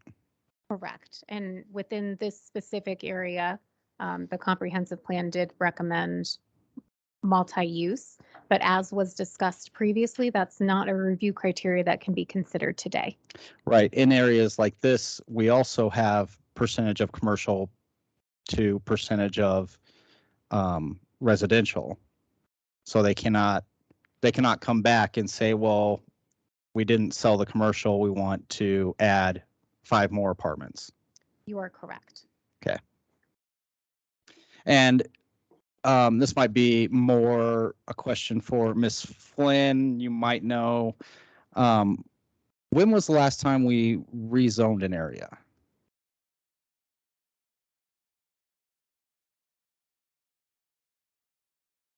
On this one, I believe.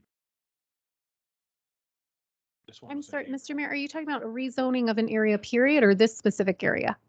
When have we rezoned an area outside of the comprehensive plan to make it commercial to residential or vice versa? Rezoning occurs on a frequent basis. So I think the question that he's asking, Debbie, is when did the Board of Trustees approve the last rezoning? Period, not for this specific project. What's in 2021 for this project?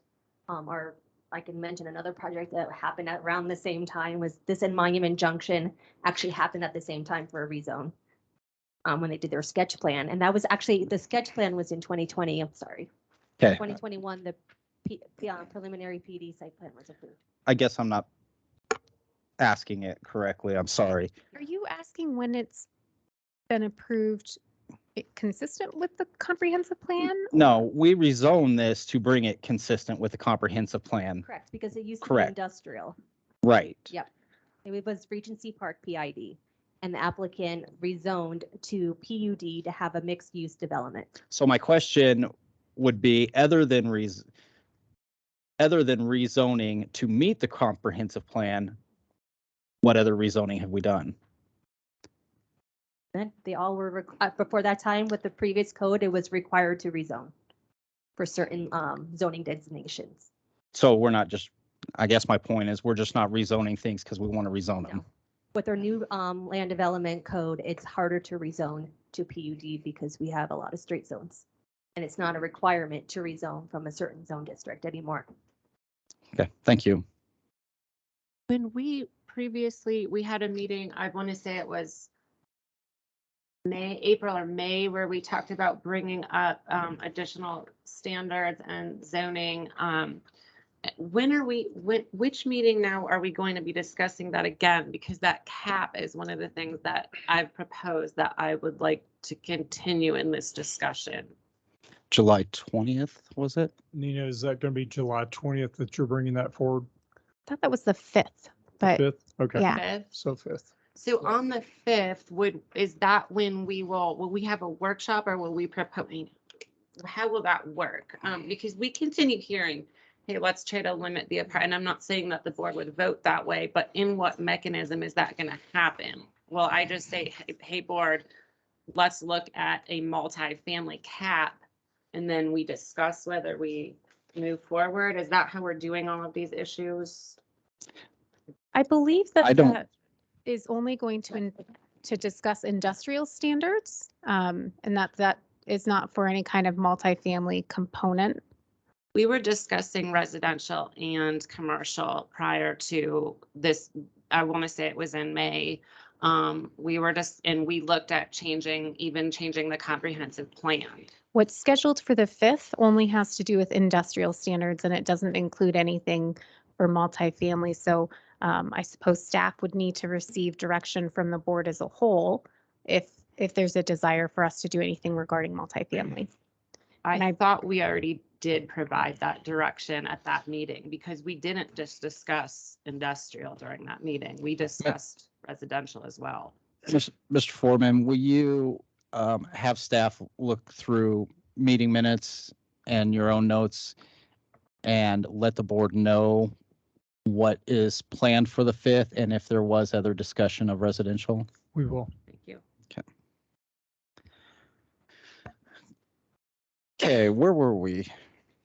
We were on staff answering questions or the applicant.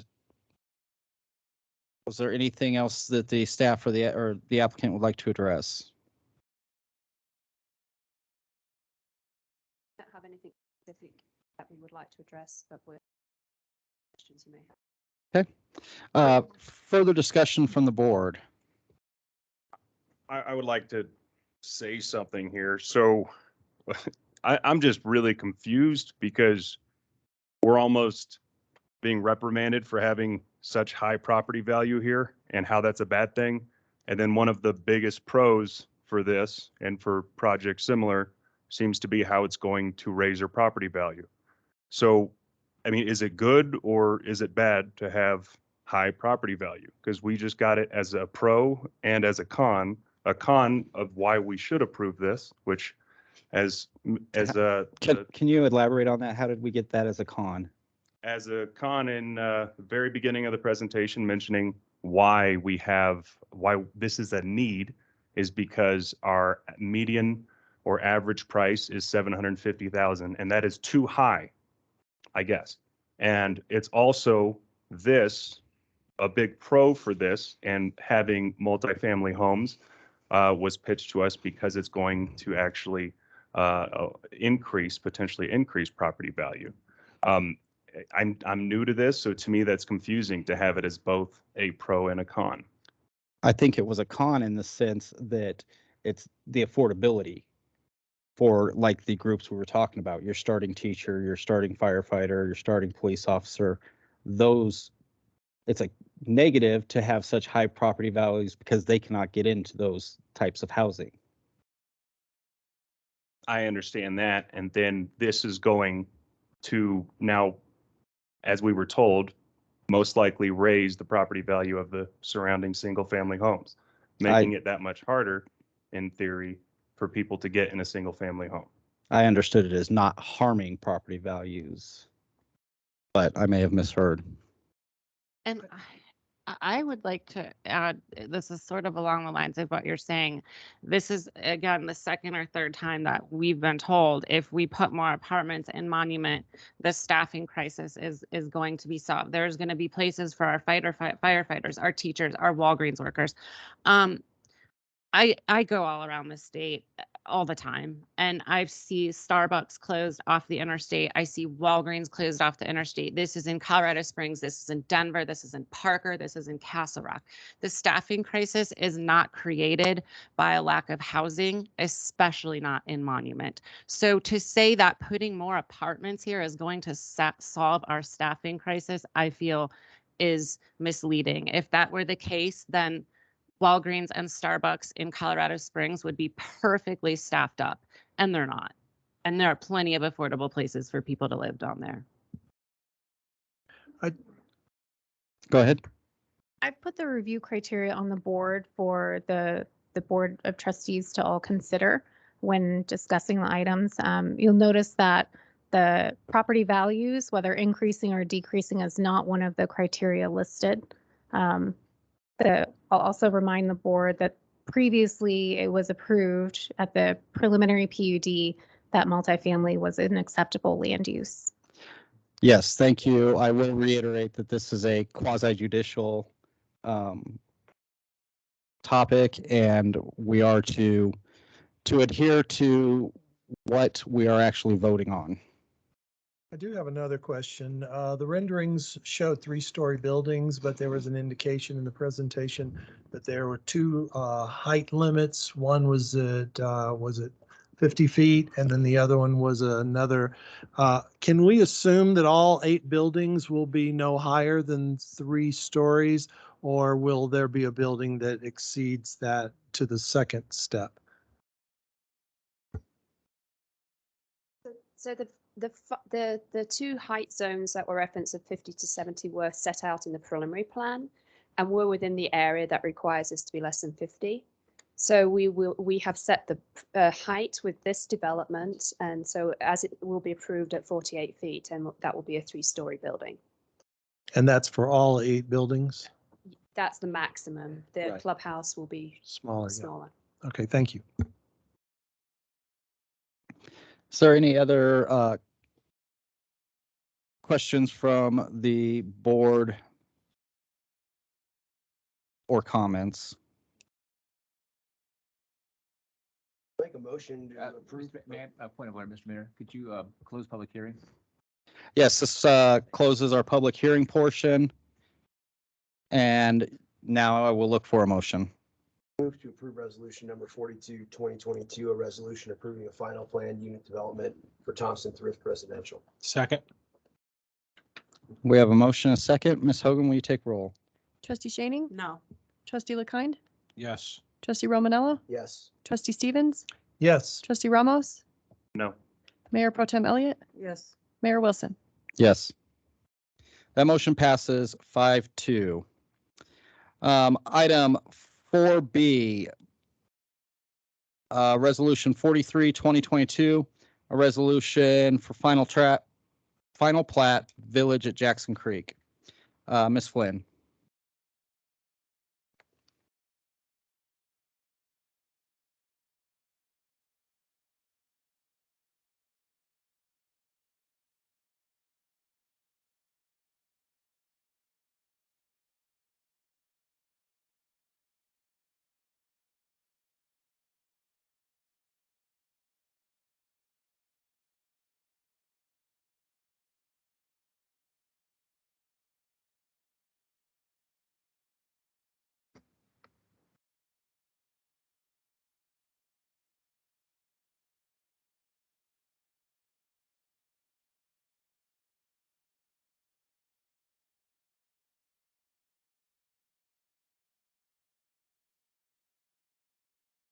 Good evening again. This is for Village at Jackson Creek, filing number 1 for a final plat. It's west of Jackson Creek Parkway off of Harness Road and Strata Drive intersections. And this is the whole plat for one of the lots, which is Thompson Thrift, was just before us. The site is 46.973 acres in size. Village at Jackson Creek preliminary PD site plan and rezone was approved by the Board of Trustees on April 5th, 2021. There's 4 lots, 3 tracks, 3 streets: Strata Drive, Harness Road, and Grand Village Drive. All streets will be owned by the Town of Monument and maintained by Triview Metro District. Lots range in size from 4.364 acres to 17.045 acres. Tract A is dedicated for open space, utilities, and drainage, and will be owned and maintained by Triview Metro District. Tract B and C are designated as streetscapes and will be owned and maintained by Jackson Creek Commercial Metro District. Triview Metro District will provide water and wastewater services to all development within the Village of Jackson Creek. The plat is consistent with the approved preliminary PD site plan.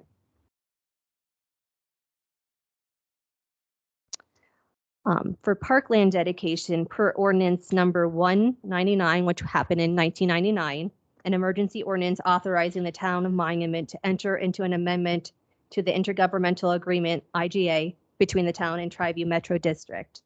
For this IGA, this ordinance said that no fees will be collected by the Town of Monument for park fees, and it'll be up to Triview Metro District, which states here, town agrees that it will be not charge any sewer, water, irrigation water system, development fee, or park fee to any persons within the district for so long as the district is providing said facilities.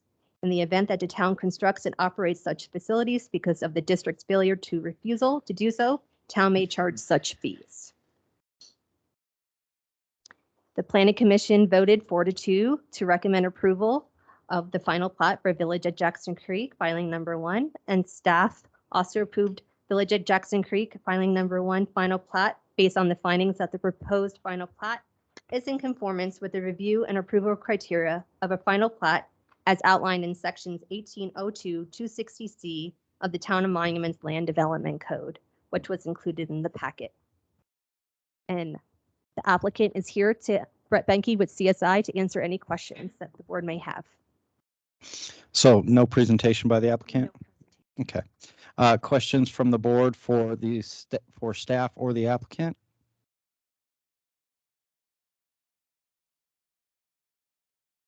Picture of the questions are.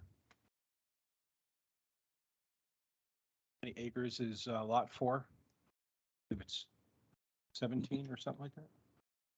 I don't know the exact acreage for that lot, but the ranges were, there's 4 lots and the ranges are 4.36 acres to 17.045 acres. So the larger lot would be the 17.045 acres.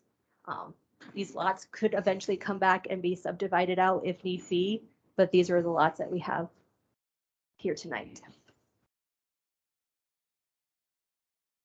I guess my question is, since it's been determined that multi-unit dwellings would be subservient to the commercial usage and the overall plan, can we, I guess this question is, well, partly to the applicant. Is it safe to say that there'll be no competing usage against the existing multi-dwelling unit?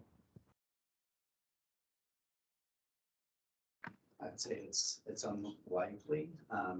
It being subordinate, we allow for an additional 10 acres of multifamily. That likely could be senior living in a townhome project, some other sort of use. And should say, so this is just the first phase, first project within the Village of Jackson Creek. Don't have the other uses lined up at the time, but we are talking to many others. Our broker is here and could expand upon that. But as soon as this plat is approved, we plan to start construction of the roadways, the streetscapes, and so forth. And then Thompson Thrift is just the first project, happens to be an apartment project, but that will be there to support future commercial and development. There could be additional multifamily, but it's unlikely that we would have a similar competing project right next to this one. Okay, so then, Mike, I want to move that on to the attorney. So is it safe that we could put a condition on this approval at this time, saying that there would be no more apartments allowed in this resolution? Generally, you can approve the conditions or deny. I'm not sure if I understand your question, but if you're trying to limit, your scope should be limited to the actual property at issue. I guess. And your question more. So there's plot 4 is 17 acres. If without subdividing it further, essentially they could put another apartment complex on there should they decide later on down the line that's what they want to do, which would bring them up to about 49%, or because they can't go over of the subordinate use. Could the board prevent that from happening as a condition of approving this resolution? Mr. Rivera. I think it would be in conflict with our zoning. And additionally, and you can correct me if I'm wrong, but any kind of condition of approval associated with the final plat should be related to ensuring that the applicant is in compliance with the review criteria for the final plat that I've got up on the screen. So the review criteria does not include anything discussing uses. Now, if they wanted to put an apartment complex on any of the additional lots, that would have to come back before the board for approval as a final PUD. But staff's recommendation would be that that would be inappropriate, but I'll rely on our attorney. I agree. That's what I was getting at with what land it was, which land you were attempting to condition. Okay, thank you. Are there any plans to put any truck stops or warehouses on these lots? Uh-huh. That's why, yeah. Right, okay. Any other questions or comments at this time from the board?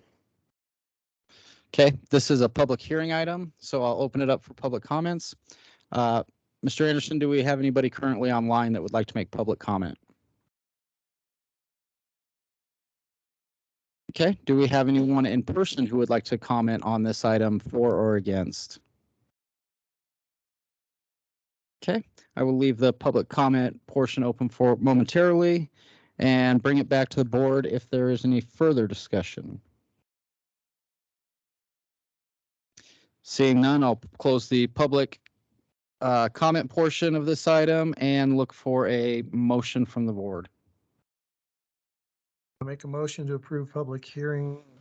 On resolution number 43-2022, resolution approving if I got the right one, final plat for the village at Jackson Creek, filing number 1. Second. We have a motion and a second. Ms. Hogan? Trustee Stevens, Yes. trustee LaKind, Yes. trustee Shaning, No. trustee Romanella, Yes. trustee Ramos, Yes. Mayor Pro Tem Elliott, Yes. Mayor Wilson. Yes. That motion passes 6-1. Resolution number 44-2022. Preliminary and final planned unit development for Eagle Rock. Ms. Flynn. Mr. Mayor, we're going to actually go a little bit out of order with this presentation today because staff did identify a last minute issue with the application, and I would like to present that information to all of you before we have Debbie go over the typical review items. Okay. So what are you presenting now? A change? It's not going to be a change. It is an outstanding issue. And so the town clerk is going to pass out copies of a section of the land development code that has to do with parkland dedication. It was brought to my attention that we may have an issue with the parkland dedication. We've discussed it with the applicant, so I would just like to go over the code requirements with all of you before the applicant comes up and discusses why they think that they meet the criteria.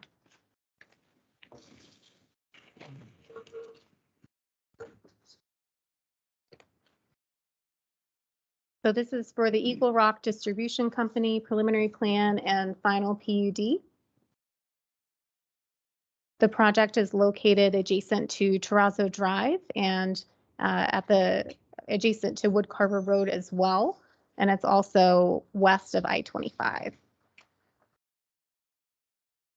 As I mentioned before, it's a preliminary final PUD and preliminary final plat. The proposed permitted uses include commercial uses, distribution and warehouse uses, industrial uses, office, miscellaneous, communication, utilities, parking structures, and transit facilities.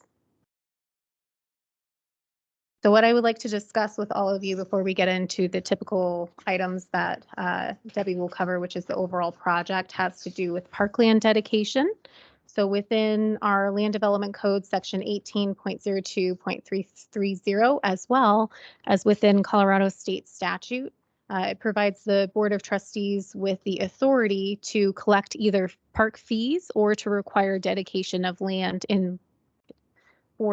for any type of development. And this determination is made by the Board of Trustees. It is not made on a staff level.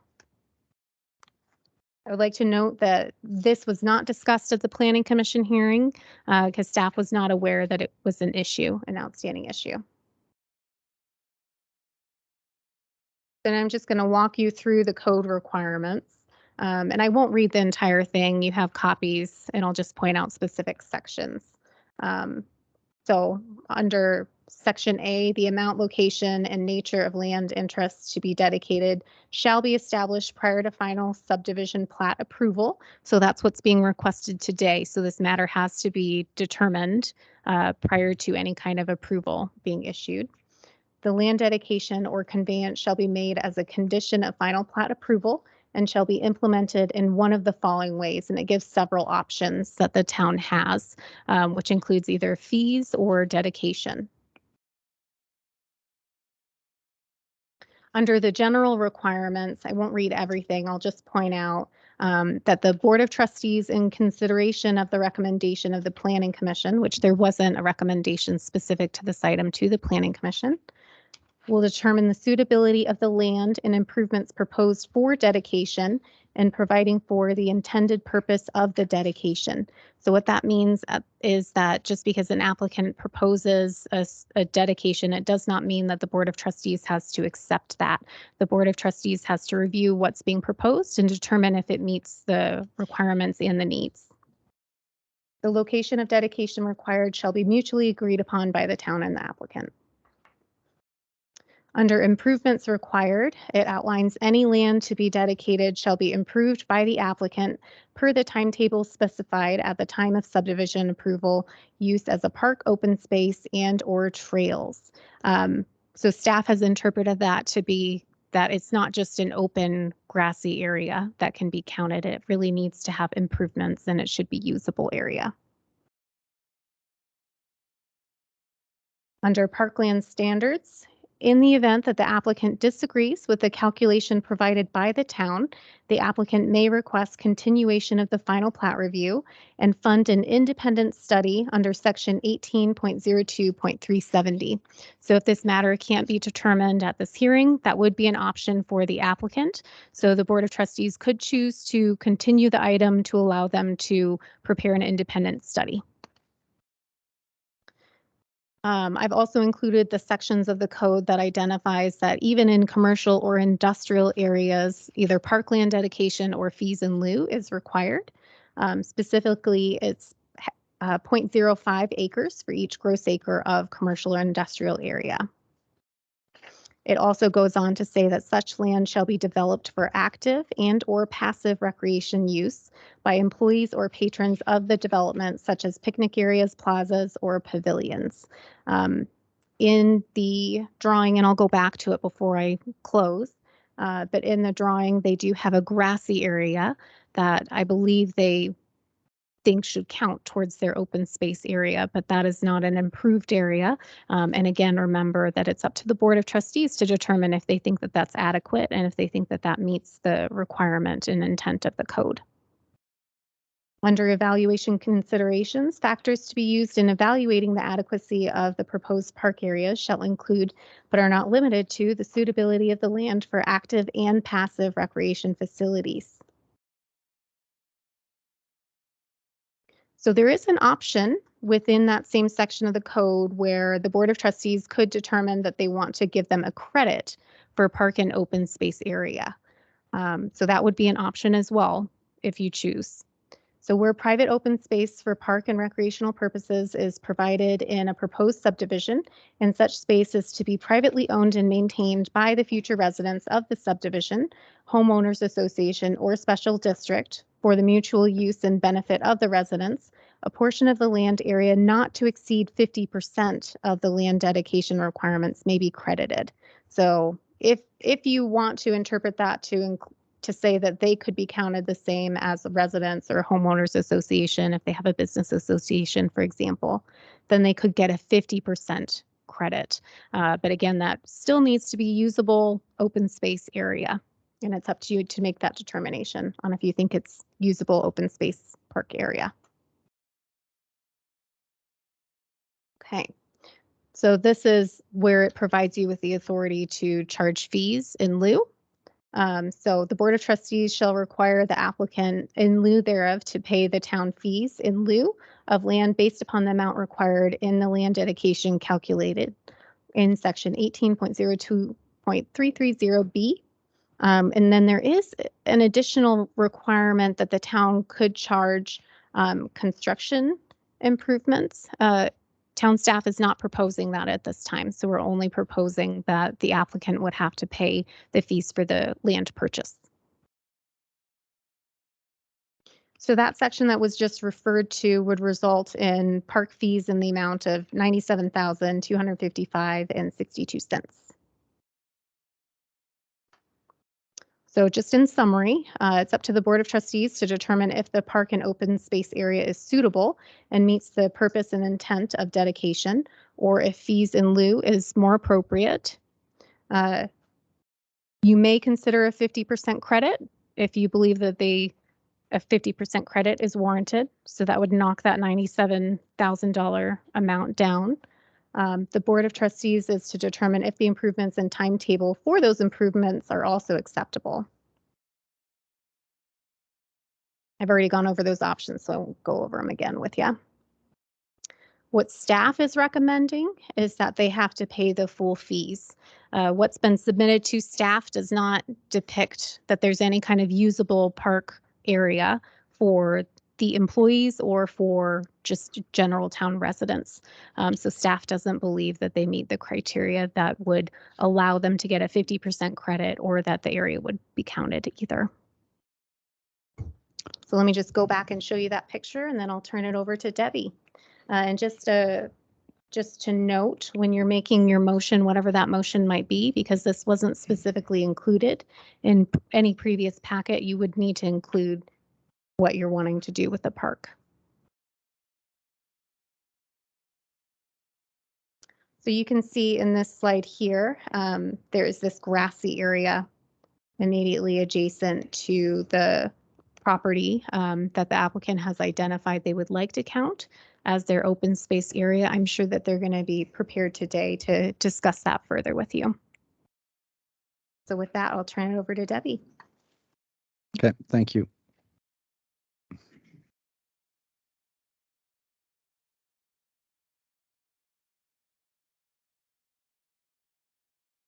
Good evening. This project, Eagle Rock Distributing, is part of the Falcon Commerce Center approved PD sketch plan. The approved PD sketch plan identified the area to be developed as a mix of civic, industrial, institutional, medical, office, or warehouse distribution use. In this case, it's an office and a warehouse distribution use. Forest Lakes Metro District will provide both water and wastewater services for all development within Falcon Commerce Center. The existing surrounding uses include the Pilot Travel Center, UPS, and Pioneer Landscape Centers, and Native Sun Construction is also adjacent to this property. The preliminary final PUD plan is 23.39 acres in size. The proposed use is office beverage storage distribution. The building height is 49 feet. The building size is 262,500 square feet with a 10,000 square foot maintenance facility. This maintenance facility will have regular truck maintenance, oil changes, uses similar to those. There will be no on-site fueling. And there will also be a outdoor patio for the patrons of Falcon Commerce and Eagle Rock, for employees and the patrons of Eagle Rock. The trail connection to Santa Fe, there will also be a trail connection to the Santa Fe Trail on the north end of the site. So trail users who want to take a break could take a break on their grassy area and Falcon Commerce's grassy area that they have. Parking will be passenger vehicles for 172. Box trucks will have 106 and semi trucks will have 11 parking spaces. Eagle Rock will have 2 full movement access points onto Terrazzo Drive, which is north on your screen. The traffic impact study stated a signal will be warranted at Baptist and Terrazzo Drive. However, in April of this year, CDOT informed the town and adjacent property owners that there will be a roundabout that will be constructed within 18 months. Currently, it's under design and they're keeping the property owners informed about the design. And once they have some design to provide to the property owners and to staff, we will sharing that with you as well every step of the way that they have with the roundabout. And that's all CDOT will be contributing, as well as Falcon Commerce Center developer also contributed for that because it was originally going to be a signal. The hours of operation is the office area which will be a 40,000 square foot area. It's 2 floors, 20,000 square foot on the first and 20,000 on the second. Their office will be from 9 a.m. to 5 p.m. The outbound trucks will leave from the facility at 3 a.m. and return noon to 6 p.m. The inbound trucks are scheduled by appointment only from 4 a.m. to 11 a.m. and receiving operations are Saturday only. It's the rendering of Eagle Rock. The architecture will incorporate the use of synthetic stone, tongue and groove wood softening, and steel beam materials to provide a mix of design elements. I'm also presenting the final plat with this presentation. So there's 2 resolutions. Eagle Rock Subdivision filing number 1 is 23.39 acres in size. It's just the 1 lot of the industrial use. Terrazzo Drive's civil plans are currently have been approved and will have 2 access points for Eagle Rock. Since this is a preliminary final, it's in general conformance with the comprehensive plan. It has a diverse mix of civic, industrial, institutional, medical, office, or warehouse distribution use as approved in the PD sketch plan. And that was policy under land use. Under parks and open space, trails, and tourism, there will be a trail connection on the north end of the site and eventually connect to the Santa Fe Trail.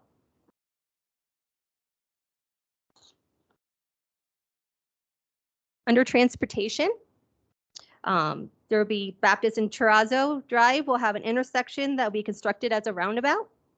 An economy is that Eagle Rock Distributing Company falls within a warehouse distribution use within the approved PD sketch plan and provide 100+ jobs to the town of Monument. Planning Commission recommended a 6-0 vote for both the preliminary final PUD and the final plat. And staff also recommends approval of Eagle Rock Distributing Company preliminary final PUD and Eagle Rock Subdivision filing number 1 based on the findings that the proposed preliminary final PUD and the final plat is in conformance with the review and approval criteria for a preliminary final PUD and final plat as outlined in sections 18.03 450D, 1803 460D, and 1802 260C of the Town of Monuments Land Development Code. The applicant is here tonight to present their presentation as well. Okay.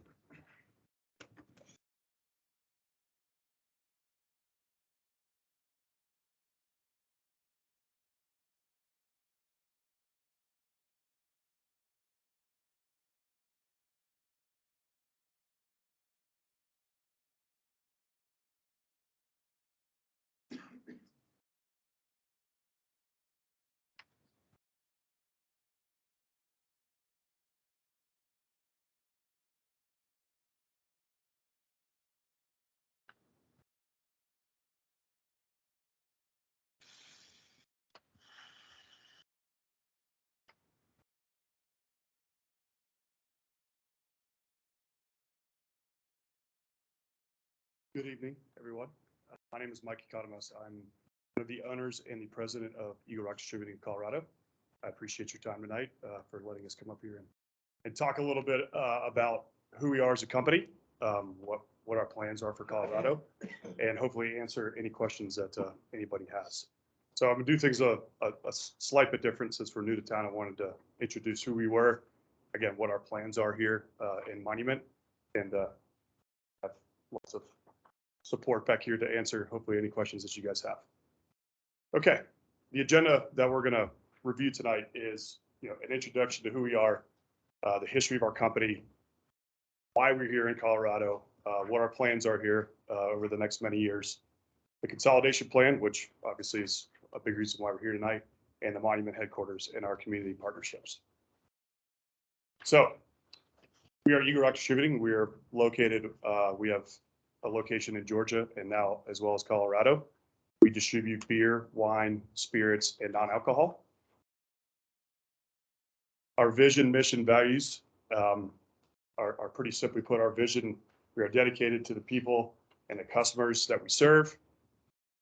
Our mission is to challenge our passionate employees to use industry-leading innovation and world-class portfolio in our delivery of excellent customer service. Our values, family, loyalty, community, and teamwork, and our strategy is to provide customers with the best beverage portfolio serviced by the most talented force in the industry, continually to strive to earn the right of our business partners. So simply put, we are here, we're a big proponent of the people that we employ, the towns that we service, and the customers that we deliver to. We are a customer service company. That is what we have been built on for 3 generations now. This is our ownership team. It's my 3 brothers and my dad. My dad is the chairman who started the company. My brother is our CEO. He's the one on the right. Nick, my brother who's on the left, he's the president of Georgia. Myself, I'm the president of Colorado, and my brother Andrew, who's the VP of sales of Georgia. So this is all the owners and our board as well. So a little bit of history of our company. We are 3rd generation in the beer business, 2nd generation as a distributor. My grandfather, out of the Korean War, started working for Anheuser-Busch. He worked there for about 30 years before some regime change within their company. My dad also started with the brewery as a route driver on a truck, and was a district manager in Georgia, state manager in Florida, and became the first brand manager of Bud Light back in 1980. So he moved to the distributor side in 1981, and as the 2nd generation of distributors, myself and my 3 brothers are all active, all approved by Anheuser-Busch to run these facilities. And obviously, it's a deep bench of us, so this is why we moved into Colorado, which we'll get into here shortly. Each of us serve a different role and responsibilities that I touched on earlier, but very much dedicated to business, very much dedicated to the employees that we employ. A little bit of history of where we come from. Back in the 30s, Atlanta Beverage Company was started, really doing nothing but soda. Got Anheuser-Busch products in the 40s. My dad joined the team in 1981. There was major growth between 1981 and 2000. And in 2000 is when we bought one of the warehouses away from Atlanta Beverage Company to start Eagle Rock on the east side of Atlanta back at the time. Much more history to that, but I'm being brief. From that time, we've gone from mainly a Anheuser-Busch only beer distributor to a full beverage distributor. As I mentioned earlier, we sell wine, we sell spirits, we sell beer, and we sell non-alcohol. So from 2000 to 2007, we were acquiring different brands, building our company. 2007, we also acquired a distributor in Northwest Georgia. In 2009, we purchased another distributor in Northwest Georgia. And fast forward to today, we've now a full beverage company, and we purchased the distribution rights to really the Front Range of Colorado in December of 2020. So this just highlights, gives a good visual of what we acquired. So the red on the map, we purchased from Anheuser-Busch, which housed 4 warehouses. It's within this territory, 1 in Loveland, 1 in Denver, 1 in Littleton, and 1 in Colorado Springs. A week later, we bought the green territory up here, which housed Pueblo and Durango warehouses. So 6 warehouses total. So why Colorado? Our family's been coming out here for many years, well over 20 years now. My family owns a ranch up in Northwest Colorado. It's more than that. This is a very similar market makeup to what we're used to in Georgia. Familiar structure, very much a similar customer makeup. We feel the long-term growth potential out here is very solid with population growth. The diversity of brands, we feel fits our model very well. We also believe it's an attractive place to raise a family, which is why I raised my hand to come out here and live. With our acquisition, we control a little over 80% of the state's volume from Anheuser-Busch perspective. We have one of the best logistics systems in the state, which we use to our advantage with retailers, allowing us to scale our beverage portfolio and optimize execution in our territory. So we go from southern border to northern border, from Kansas to the mountains, and that's all the territory that we service. So here's a quick look. I'm not going to go through every one of these, but here's a quick look at all the brands that we have to date in Colorado. As you can see, we're not just Budweiser, Bud Light. We have many non-alcoholic brands, many wine brands, and many spirits brands. well, just to know, when we took over, it was all Anheuser-Busch brands, and we've acquired these since then. Here's our coverage by location. So the main part of this just shows our distribution footprint. As of now, the warehouses that we currently use, and we service just over 6,700 customers across the Front Range, spanning from on-premise to off-premise. On-premise meaning that bars and restaurants where you're drinking on the premises, and off-premise meaning you're buying, so grocery stores, liquor stores, convenience stores, things like that. So just over 6,700 customers that we provide service to. So why we're here today, we're looking to consolidate warehouses from 6 to 3. The yellow stars on here represent where we would like to put those. Durango on the bottom left, we've got to go up over a mountain range, so that one's not moving. But due to capacity constraints, growing portfolio, many different reasons, the buildings and the condition that they're in, we're looking at Loveland and Monument to be our northern and southern hub for our distribution purposes. As you guys saw earlier, here's our new location, 262,000 square feet. A few more renderings of the building that you saw earlier. So this is a little bit of a common area upstairs and downstairs as part of the building. A few renderings of the outside of the building, docks and things like that. Other side, not sure which side these are facing. I can't see that far. So a quick overview of the building profile, and we can answer many more questions about this if need be. 262,500 square feet, opening Q2 of 2023. We will service the southern half, so-called from Denver all the way down to Pueblo from this location.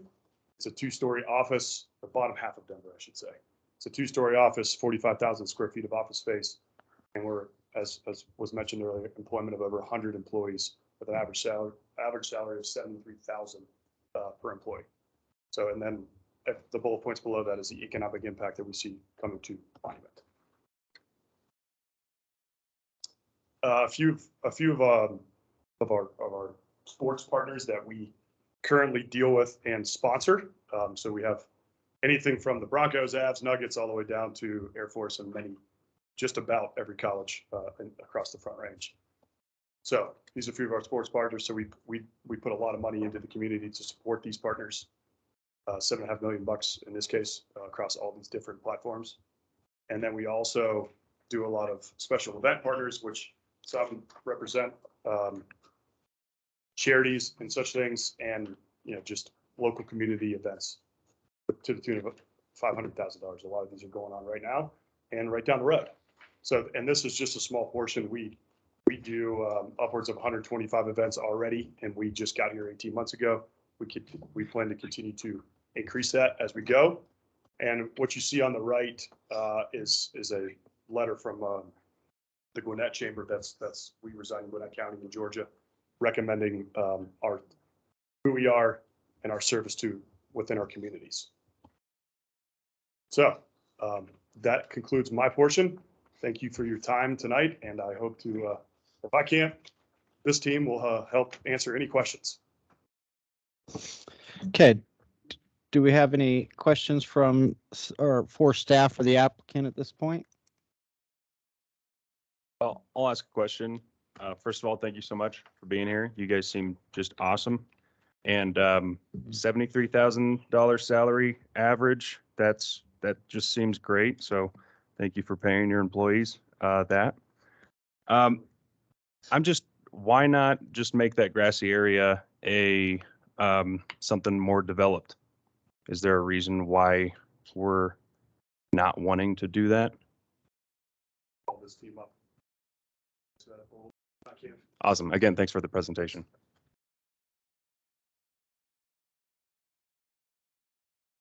Hi, guys.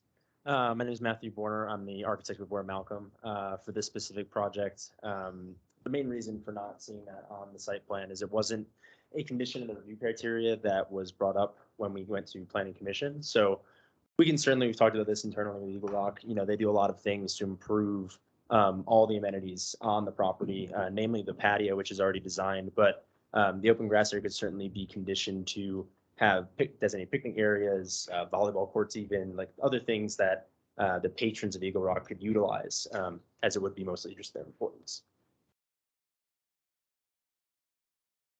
Thank you. Was there, I thought I heard. was there somebody else wanting to? I swear I heard. If I could just add to that, I'm Tom Blanc, I represent Falcon Commerce Center. So Falcon Commerce Center as a whole, where it's 224 gross acres, and we have 33 acres of open space within the park. Big chunk of that, about 29 acres, is dedicated to the mouse. 4 acres are not. And so there's a lot of open space within the park for people to utilize. The mouse habitat obviously has constraints about that, but it has a visual positive impact. And then as part of a preliminary PUD plan that we're working through the process now, will be on the July 5th agenda for, we've agreed in some of our discussions with town staff and some of the Save Monument folks to add another 1.7 acres of a park that happens to be just north of their site. And that park will be for, people on the Santa Fe Trail, if they want to come off and have a place to sit, bench, patio tables, et cetera, to have a break, or employees within the business park, whether it's Eagle Rock or future tenants want to take a break in that park. And so that's another consideration. We want to make sure that everyone understood how much open space and open land and parks were already within the park as a whole. So 33 acres of open space, 29 of which are dedicated mouse habitat. And an additional 1.76 acres planned to be park on top of that through our preliminary PUD that would come forth on July 5th. Awesome. Thank you. Yep. Did I read in the presentation, just correct me if I'm wrong, that it's not possible for a retail establishment to be connected to the distribution through Colorado law? Yes, we cannot sell alcohol to consumers with our license. We won't tell. You give it away. And then the other question is I didn't see Buffalo Trace on your list of, just wondering, Kind of feed right into our goal. Okay, good. Bring it on. That was one of my favorites and on the docket. I have a question on that road, and maybe this is staff that can be more appropriate. We have the pilot there. We have a QT store going in across the street. We have UPS, which is on this map. And then you have your business, and it's all seemed to be supporting that. What is it called? Teresa, Terraza's road. I don't know if there's any plans on widening it as far as staff is concerned, or do we feel like that can support the kind of traffic that, or the next question for you guys is, have you done a traffic study on your business? And if so, what's the result? And for ours, given all the new stuff that's going in here, what is that road wide enough? I know it's immediately kind of a 4-lane, but then I don't know if it cuts off or what happens there. I'll let our planning director address that. Thank you. I'd be happy to. Yep. So we have reviewed the construction drawings for Terrazzo, and they have also submitted traffic studies for each one of those developments that you identified, as well as this development, to demonstrate that the roadway, as approved in the construction drawings, will support the development. And that was reviewed by the town's engineering consultants and was prepared by professional engineers as well. Okay, so the road as it is currently constructed will support their development. But my concern is, has anyone taken the traffic study from QT, traffic study from UPS, traffic study from these gentlemen, and then combine that all together and saying, here is the new load that we anticipate on this road? That is correct. So that is a requirement of every traffic study, is they take a look at the anticipated traffic volume. So we do require them to include other approved developments that haven't yet been constructed when they're considering their traffic studies and when the engineers are doing their review of the applicant's traffic study. Okay. So as currently it's 4 lanes when you first turn in and you're getting ready to go into pilot, but I haven't gone past pilot. Does it narrow down to 2 lanes or does it stay out at 4? Just a correction, it's 6 lanes currently as you turn into Terrazzo with the turn lanes. The 6 Oh, lane with the cross turn section, lane, okay. and then it narrows down to 4 at the very south end of pilot. Okay, and then it goes to where you guys are gonna be further south than that, so it's 2 lanes at that Correct, point? so from where Terrazzo and Squadron connect currently, which is a little south of pilot, about 110 feet south of pilot. There's currently a stop sign intersection there. That road will be extended further down to their site. It's about 2,000 lineal feet. And that'll be a 90-foot right of way with, just like Squadron Drive is, with a center turn lane and 2 full lanes on the side. Okay. And bike lanes as well. Okay. If I could add one thing to that, with the flow of how our trucks leave every day, this might answer some other questions. We leave anywhere from about 3 a.m. all the way up till about 9 a.m. with our on-premise or our bars and restaurant trucks. So it's not like we're leaving, everybody leaves at 3 a.m. So it's just a mad rush of trucks going out and coming back. So it's a staggered, I know that somewhat answers the question or just adds to it a little bit, but we don't ever, it's not, the whole fleet leaves at one time and comes back at one time. We stagger everybody out to help with that traffic flow a little bit. Okay, so during rush hour, I guess, is the main concern, because that's when everybody's getting on and off the freeway there. Yeah, a lot of people are already gone by that. Yeah. Okay. When is, what's the status of that roundabout? I think Ms. Flynn mentioned it. We have talked with CDOT. They're in the engineering portion of it. What are we looking at? Currently, they're under the design. We have not seen a rendering yet because they just got notice to proceed for that design. So once that design, I'm hoping they're going to be sending it to town staff to review and the applicants so they're aware of it. And CDOT has been keeping them informed every step of the way as well as with staff. I never got a response on my right in, right out that we proposed in our last meeting with CDOT going onto the highway. On right in, right out off of what road? Coming out of Terrazzo on the south side, getting on South I-25. I think they told you no. I don't think they did. I was there. I think they said no to the roundabout that was proposed. And they said 18 months, and that was what month? Was that April. April? So are we Okay. still on that Yep. April Yep. 18-month out? Yep. They're on the track for it, keeping up staff and the applicants and the property owners up to date with everything. They haven't provided a design yet because they just received the notice to proceed a couple weeks ago. I think the mayor wants CDOT back in here. No. I don't think they said no. Well, we'll see what their design shows if they decide that or not. I don't recall that portion of the meeting. I do ask them every 2 weeks the status, can I assure you. Is there any other questions from the board for staff or the applicant at this time? Can I just ask staff again, for this grassy area, maybe I misunderstood your presentation earlier. I know for sure it's going to be mostly the people at Eagle Rock, but is that land dedication because it's also available to the public, or is that the area to the north that we're referring to? That would be a public developed area. So there were a couple of things that were brought up with the applicant. So thank you for asking that question. That gives me an opportunity to clarify.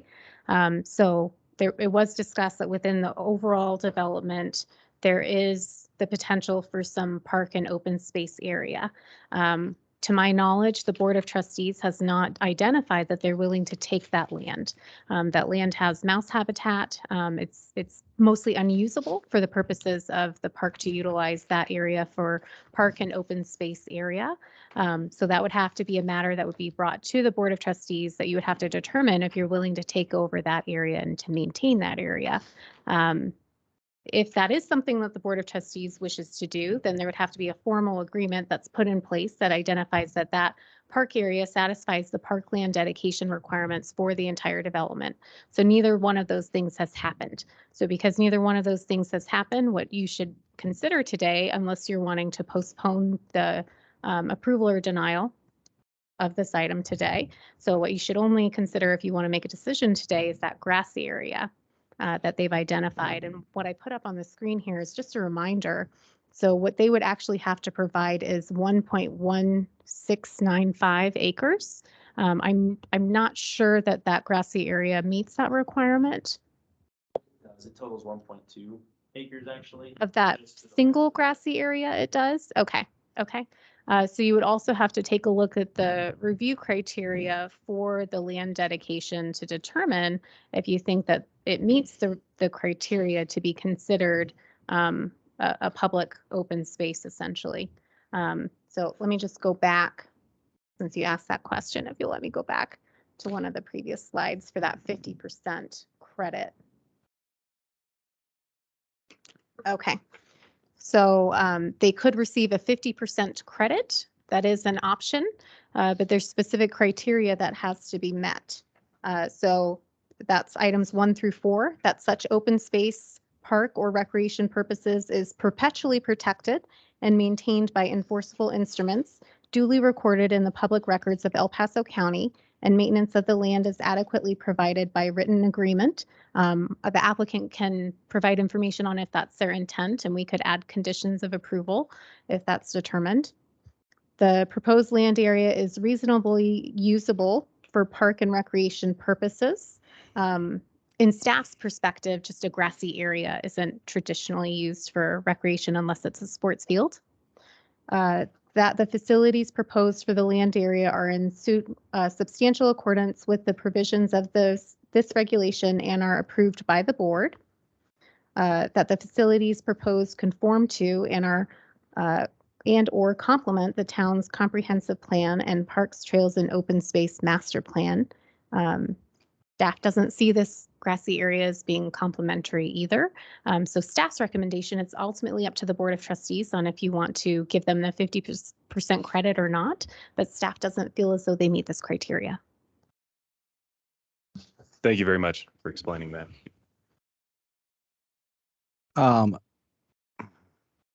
We will circle back to that. I will get to the public hearing portion of this. Do we have anyone here that would like to comment on these two, either resolution number 44, 2022 or 45, 2022? Sir?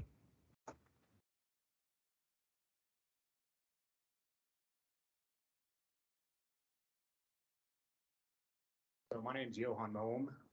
I helped start Palmer Light Soccer Club about 7 years ago up in this area. And first off, I want to say the area that this is being built in, the look and feel of it, perfect, right? One thing that we are struggling with, as not just myself, but speaking to all of the sports clubs that are up here, is the land that we don't have available to us. We've been in part with the city up here for about a little over a year, talking about how we can come to the ability to build not just field space for not just soccer, but for baseball, actually a lot of others that we have that are a part of this board or committee that we've formed. And with that, we're also looking at GOCO or Great Outdoors Colorado and partnering with them to potentially be able to bring grant money and funds here to do this.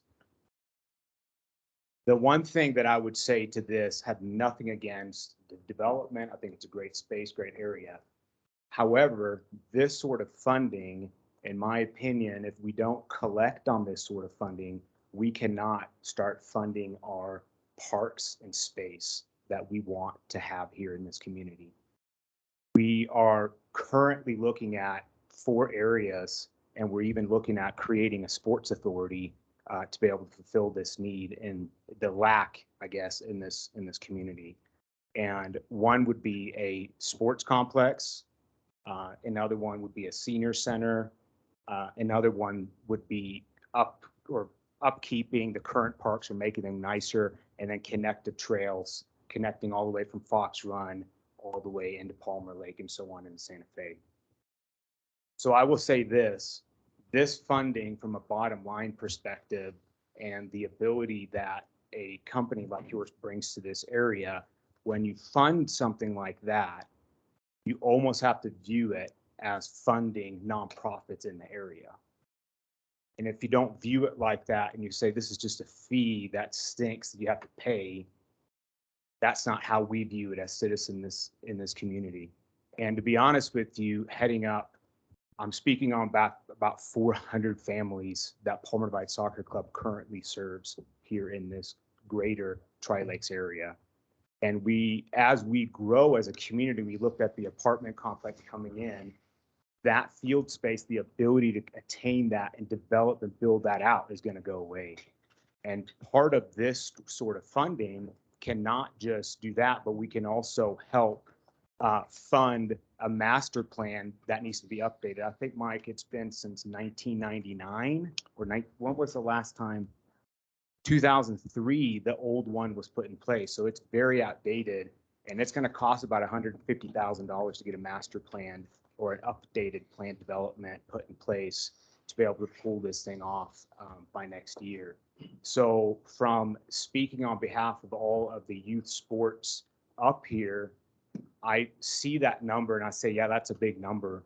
But I look at that number and saying, we welcome you to our community, but please give back and know that money will go into a specific fund that will go towards funding those 4 elements that we're putting together. We have a committee put together on, and we are hoping then to be able to get commitment with Great Outdoors Colorado to then be able to create a new updated master plan to then be able to bring these ideas into fruition and actually make it happen. But I think at this point, if we have one company comes and we don't, have them pay into that pot, into the nonprofit pot is what I'm calling it, then we're not able to do this from big picture. So I would say don't view it as a bottom line decision. View it as those dollars going into a specific pot that will fund youth sports and these other 4 elements in the monument area. So that's my comments overall from my side of things. So Thank you. Is there anyone else who would like to make comment on this item? Sir?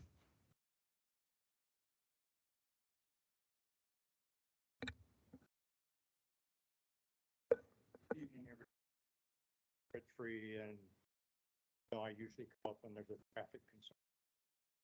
Big concern that we've got is a resident that lives starting to do. Sounds like it's going to be a place back. Fly and come out of retirement and do that. But where I'm going with this is with CDOT, have they got anything scheduled as to when they're going to really start doing this? Because we're noticing the traffic buildup daily off of Baptist right there. And if we can get some assurances that it will be done before the construction starts, not only in your facility, but the Quick Trip and all that, we would really like to see something happen there, because that is the main access to 25, as you all know. So right there, if it's going to be delayed and there's construction putting in a double roundabout in that particular area, we're going to have a problem, especially at school time right there. So there's a couple things, but I want to thank Debbie for bringing it up initially and go from there. But we would just like to see if we can get some kind of schedules as the construction goes, that we have access where we don't have to go down Old Denver down to 105 to get on the freeway and stuff like that, because there's a potential of closures there with the construction if they don't time it right. So I'd like for you guys to consider that. Thank you. Thank you. Anyone else would like to comment on this item?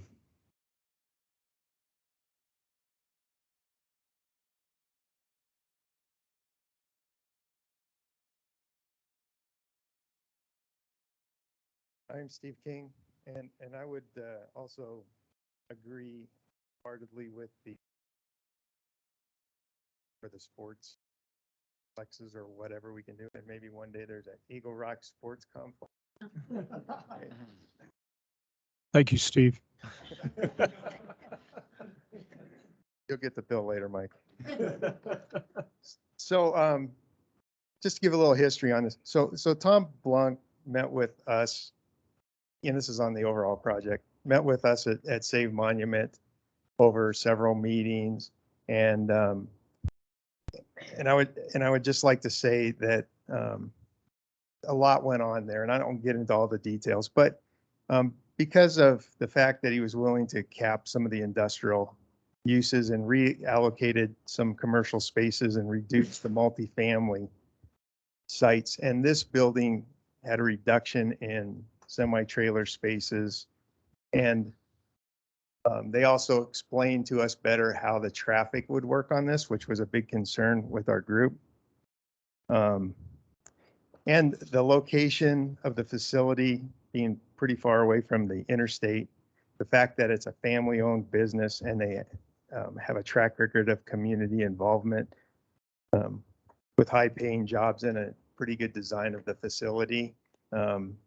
We would be in support of this. There's a lot of pieces in this, but I just I don't want to go into great detail, but that's why we haven't been pushing back on this at all. So that's all I got. Thank you. Thank you. Is there anyone else who would like to comment? Mr. Anderson, do we have anybody online that would like to comment? Okay. At this point, I will close the public hearing portion of this item, these two items, and bring it back to the board for discussion. A point of order. Yes. Just if you could not lose sight of Mr. Ruiz's questions. Because of the nature of it, it's a preliminary PUD, so the question about dedication has to, I think it's best addressed first. Right. And I thought she brought a thoughtful and comprehensive presentation. Okay.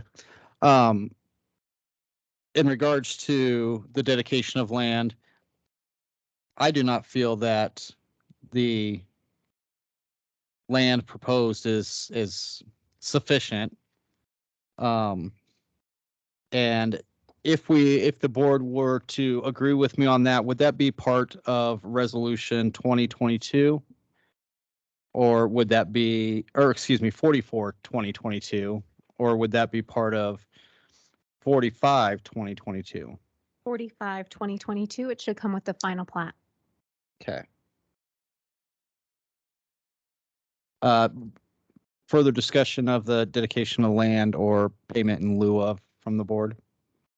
I feel like going with staff recommendation and payment of lieu of. I agree with you. And then that would need to be, if we, on 45, we would need to amend that to include that. Is that correct? Yes. Yes. So we would amend that and approve that in the same motion tonight. It would be, the motion would note the amendment and we would approve as amended. I agree with you. I agree as well. I think it seems like the whole community is very excited to have your company here. And I think we also have rules set for a reason. To me, I don't think that grassy area is enough. And I believe we should have the fee in lieu. Okay. If there are no further questions or comments from the board, then I will look for a motion on 44 2022 first. I'll make a motion to approve resolution number 44 2022, a resolution approving a preliminary final planned unit development for Eagle Rock Distributing Company with the amendment that was Don't. That's on 45. Second. Oh, on the second one. Okay, we have a motion and a second on resolution 44 2022. Trustee Shaning? Yes. Trustee Ramos? Yes. Trustee Romanella? Yes. Mayor Pro Tem Elliott? Yes. Trustee Stevens? Yes. Mayor Wilson? Yes. Trustee LeKind? Yes. That motion passes 7-0. That takes us to resolution 45 2022. which would need to be modified. Do we have a motion that would include the modification? I move to modify resolution number 45-2022, a resolution approving a final plat for Eagle Rock subdivision. Oh, sorry, I'm on the wrong one, right? No, you're right. Yeah, number one. Yeah, and to include payment in lieu of on the usable space. Parks and open Parks space. and open space, yeah. Okay. Is that sufficient, Mr. I would Rivera? prefer, if a point of order, if we could put the amount, which I believe is $97,000. It's not even. Could you put it back up? Could you put that? Thank you. So it's 97,000. Thank you. To include payment in lieu of $97,255.62. Second. Okay, we have a motion and a second. Ms. Hogan? Trustee Ramos, Yes. trustee LaKind, Yes. trustee Shaning, Yes. Mayor Wilson, Yes. trustee Stevens, Yes. Mayor Pro Tem Elliott, Yes. trustee Romanella. Yes. That motion passes 7-0. Now we have to approve the motion. No? The resolution, we just. Or, excuse approved the me. Amendment. Yeah, that was just the amendment, right? The I thought it motion was you made both. did specifically only say modify. I did not Right. hear the word approve. So now we have to. Okay. My bad. Go ahead. I'll move to approve resolution 45-2022, a resolution approving a final plat for Eagle Rock subdivision filing number 1 as amended. Second. We have a motion and a second. Ms. Hogan? Trustee Romanella, Yes. trustee Shaning, Yes. Mayor Wilson, Yes. trustee LaKind, Yes. Mayor Pro Tem Elliott, Yes. trustee Stevens, Yes. trustee Ramos. Yes. That motion passes 7-0. That takes us to item 4F, resolution number 47, 2022, issuance of a special event permit. Ms. Herman.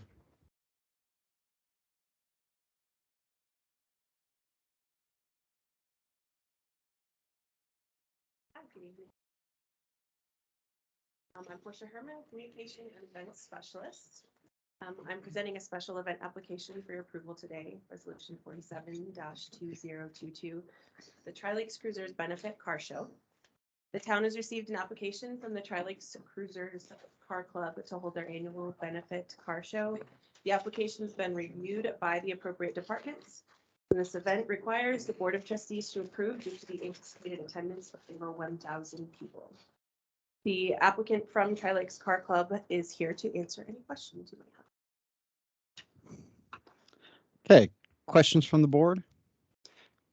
Previously, the board has not approved this because it's only been in the last year that we are doing over 1,000, correct?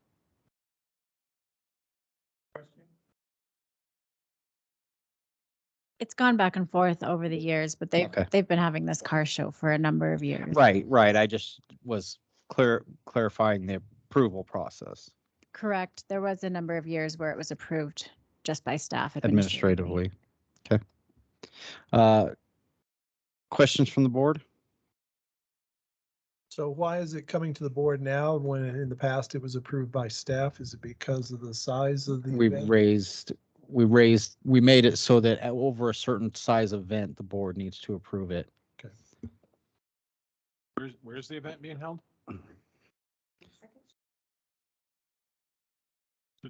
It's taking up all of Second Street? Like it'll be closed off? It's How many years has this gone on? Let me answer that. This is year 19. All of the Thank you. proceeds go to. Sir, we talk, okay.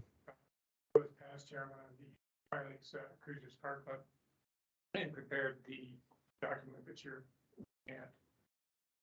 considering. This is 19 years. We had a couple of years where we couldn't do the show due to street construction and due to COVID. Last year we had the most successful one we've ever had. We had over 200 cars, other close to 2,000 people attending your community and supporting local businesses. We're very proud of the fact that we were able to contribute $5,000 to Trilling Scares last year as our major benefactor from our proceeds car show. And like I said, we do bring, it's one of the premier car shows on the Front Range. We have about 50 some trophies in a wide variety of cars, and it's just a really good event. But we really don't bring in a lot of food vendors and things like that because we want the local people like, you know, the different restaurants here in town, places like that, benefit from the car show. Okay, are there any other questions from the board? If Just one question, sir. How long does the event normally go? We start working about 5:30 in the morning, but we open it up at 9 o'clock and run it to 2 o'clock. Great, thank you. Sure. Okay, if there are no other questions, I'll look for a motion. I'll make a motion to approve resolution number 47, 2022, a resolution authorizing the issuance of a special event permit for conducting the Tri-Lakes Cruisers Car Show. I'll second. We have a motion and a second. Ms. Hogan? Mayor Pro Tem Elliott, Yes. Trustee Ramos, Yes. Trustee Stevens, Yes. Mayor Wilson, Yes. Trustee LeKind, Yes. Trustee Romanella, Yes. Trustee Shaning. Yes. That motion passes 7-0. That takes us to, thank you.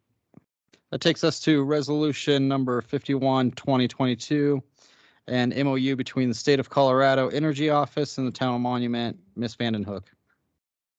Good evening, Board and Trustees.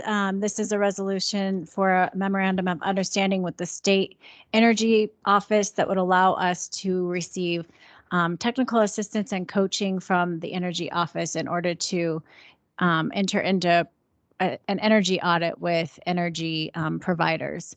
So this initial MOU with the state is at no cost to the town, and what they would help us work with these energy audit providers to determine if we would be a qualifying project or not. And I'm happy to answer any questions about it. A qualifying project for what? So the State Energy Office has vetted several vendors that they allow to go through to perform energy audits for local government and school districts. And then through those energy audits, you determine if performance contracting would be a good project for the municipality, where you could work on energy savings on your HVAC systems, your lighting systems. And then there's grant money available to help municipalities pay for those projects in order to gain energy efficiencies. Any questions on this item? If not, do we have a motion? Make a motion to approve resolution number 51 2022. Resolution approving an MOU between the State of Colorado Energy Office and the Town of Monument for energy performance contracting consulting. Second. We have a motion and a second. Ms. Hogan, will you take roll, please? Trustee Romanella, Yes. Trustee Shaning, Yes. Trustee Stevens, Yes. Trustee Ramos, Yes. Mayor Pro Tem Elliott, Yes. Mayor Wilson, Yes. Trustee LeKind. Yes. That motion passes 7-0. That takes us to discussion items. Back. Do we have K? No. No. That has been added to discussion items. That was changed after you received that sheet of paper. Sorry, so confused.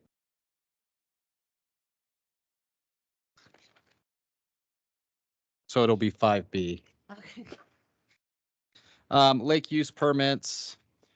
We can continue our discussion on that item.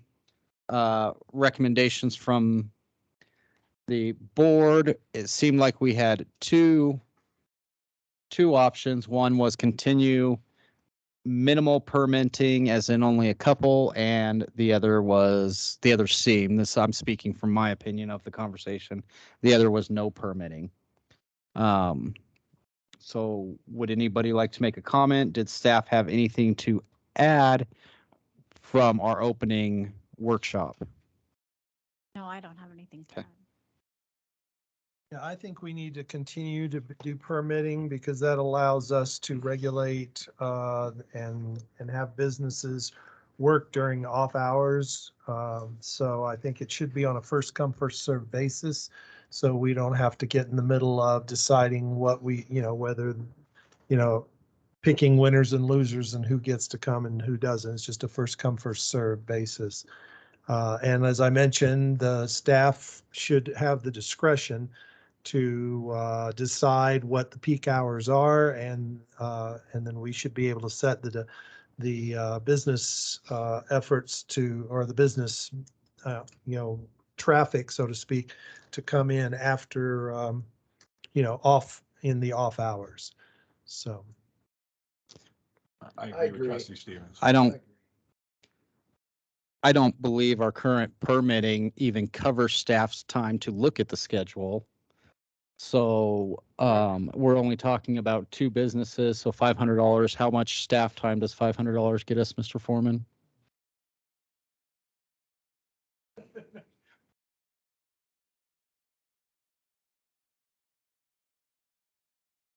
I'm going to reiterate my view that I feel like this is putting too much burden on the staff. We're expecting discretion out of them that could turn into a slippery slope. And I stand by my original viewpoint that that land is not there for businesses to profit with no tax revenue. And I believe no permitting should be allowed. I also agree with no permitting. I think we're running into, even if we do it on a first come, first served basis, are we going to have the same applicants come back and say, well, hey, you approved me last year just because I wasn't the first one here. This year I was the 3rd one, but we all came on the same day. I think it's going to be a legal nightmare to pick and choose who gets permits and who's quicker, and then explain to other businesses why or why not they weren't re-approved, or why another business was approved over them.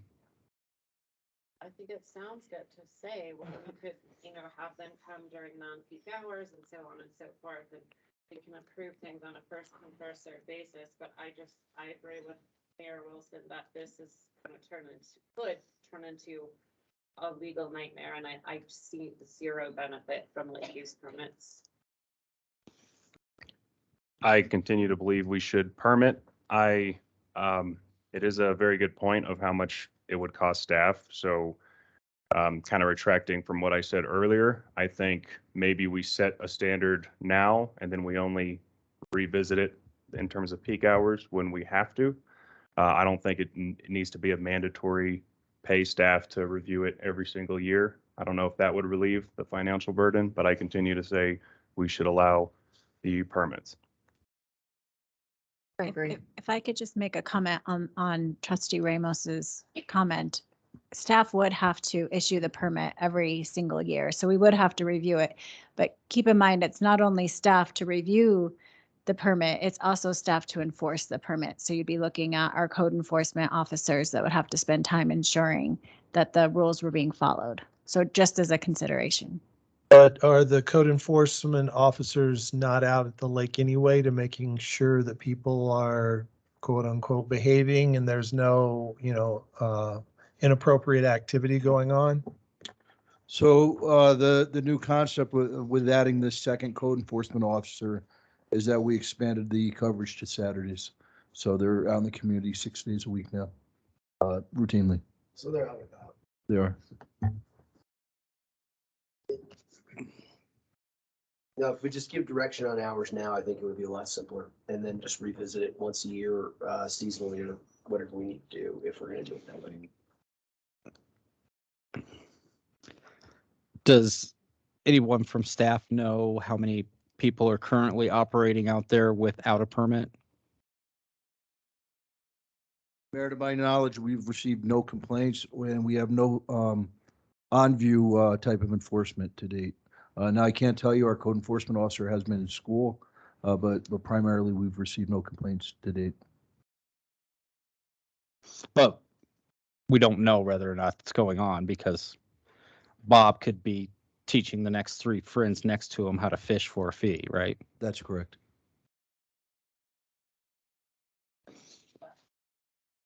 You also discussed that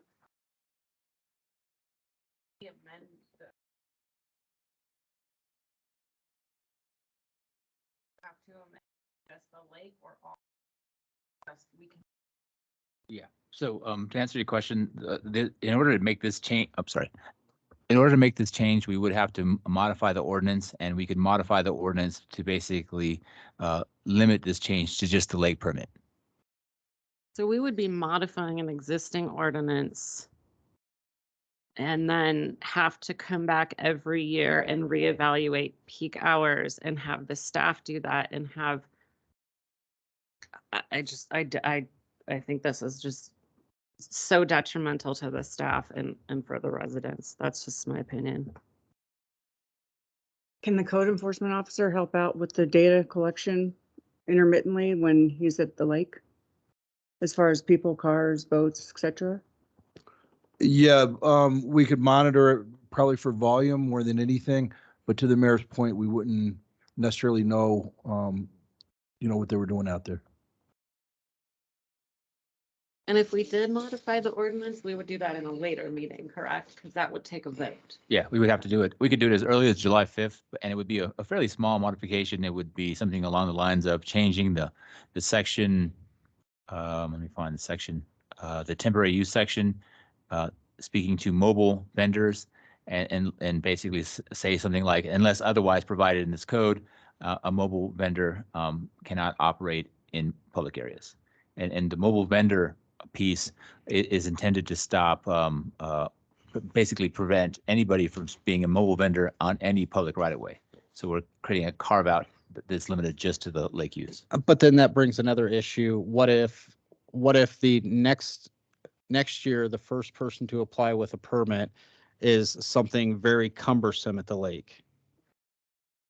It's a food trailer or a bigger group than what is currently applying at the lake. We're saying that we will allow, say, 2 or 3 licenses at the lake. We can change the ordinance to just to put all this staff time, change the ordinance to compensate for that. And what if it's a different business next year that does not fit into our lake as well as the current businesses?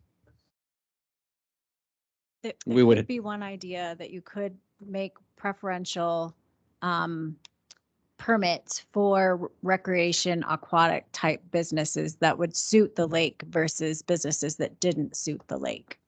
Or you can make that as a condition that it only permits are granted to recreational activities and not for food vendors or other things. You can regulate as you see fit. Okay. And I want to ask the question, I spoke to our town manager about this briefly. The town of Palmer Lake, while they don't allow lake use permits, if you want to operate on their public land, you have to obtain a $25 per day permit. That is the town of Palmer Lake's mechanism for recouping some of that lost tax revenue from these mobile vendors. So I guess I would ask the question, if we did move forward with something like this, do we have any mechanism to recoup some of the money that we're going to lose in this, in having to have the staff research the peak hours and so on and so forth? Can we raise the fee? Can we charge a daily fee? So some options might be, so we currently charge a $250 fee as well as a $75 business license fee. Additional options may be other communities will ask for a proposal from those businesses that a certain percentage of their profits come back to the town in order to make improvements at the public space. So my very first thought with that suggestion would be, if I was a business, I would want to bring in more people if I had a larger fee. I think right now the fee seems reasonable that a small business owner could bring 10 people to the lake and recoup that money pretty quickly. And I think, at least my initial thought is that's going to create a business wanting to bring in 25 people, wanting to bring in more. So maybe in what we do today, we could cap. I love the idea of having this only be recreational, however we would word that legally, and then maybe even a cap of numbers. So we actually protect the citizens of our town and then still allow businesses to come in. Yeah, and I don't want this to be onerous on the staff. I'm not expecting somebody to be out there 24/7 counting people coming in and out of the lake. I mean, we did that study just, this last time, but I think just a reasonable, I mean, I don't see it taking that long at the beginning of the year to saying, well, did we set it last year from 11 a.m. to 4 p.m. Does that work? Or we need to change it to 5 p.m. and then you change your Word document and print it out. So that's really, if you get more complaints from the police department, they're saying, yeah, there's a lot of activity happening between, 4 and 5. Let's change the hours. I think that I'm just trying to give discretion to staff to be able to set the hours if they feel necessary to keep businesses at a off hour, off peak hour. And one more comment, I do think bringing it, so since weekends, looking at this form, it is incredibly crowded. I mean, I would think a good middle ground, in my opinion, would be to, with the peak hours, it also is going to change this to be weekdays. Mayor, may I just add one thing? Go ahead. Ask a question. Would it be possible to authorize only temporary parking for any business operating in that area?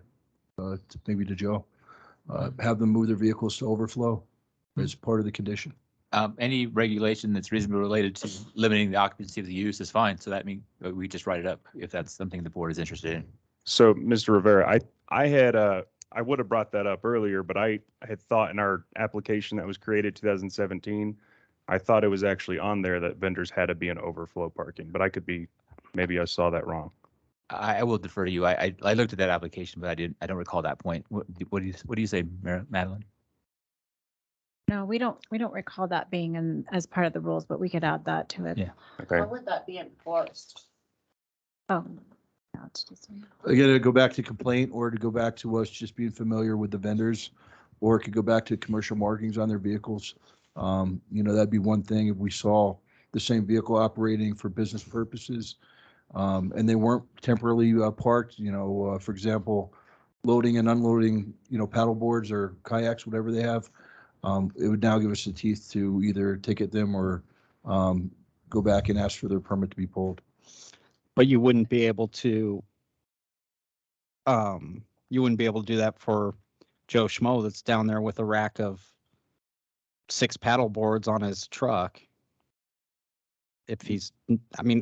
How are you going to define which ones are running a business and which ones aren't? If there's 3 trucks there with 6 paddle boards or a rack for 6 paddle boards each, but they're just out there having fun, it's not a business. Yeah, it would take some investigation, but it'd also be, the same vehicle. We would address it with the vehicle owner, are you here for the permit? Obviously if they're putting the boards in the water daily, and we're familiar with them, we remind them of the provision of the application. Okay.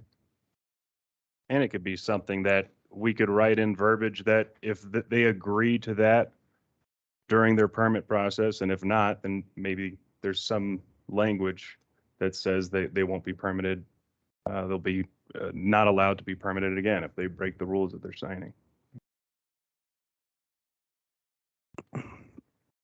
I just don't know why we'd go through all this trouble for $250. That's where it makes no sense to me. I think that this is going to be detrimental for us to go back and change an existing ordinance for basically one business. That's what we're doing here. I do like the idea of generating revenue from their profits. Yeah. I understand the appeal of that, but I also agree with Trustee Ramos. If I'm following him, then you're encouraging the business to get bigger to basically to help the town more, which is encouraging more people just for private use of our public lake.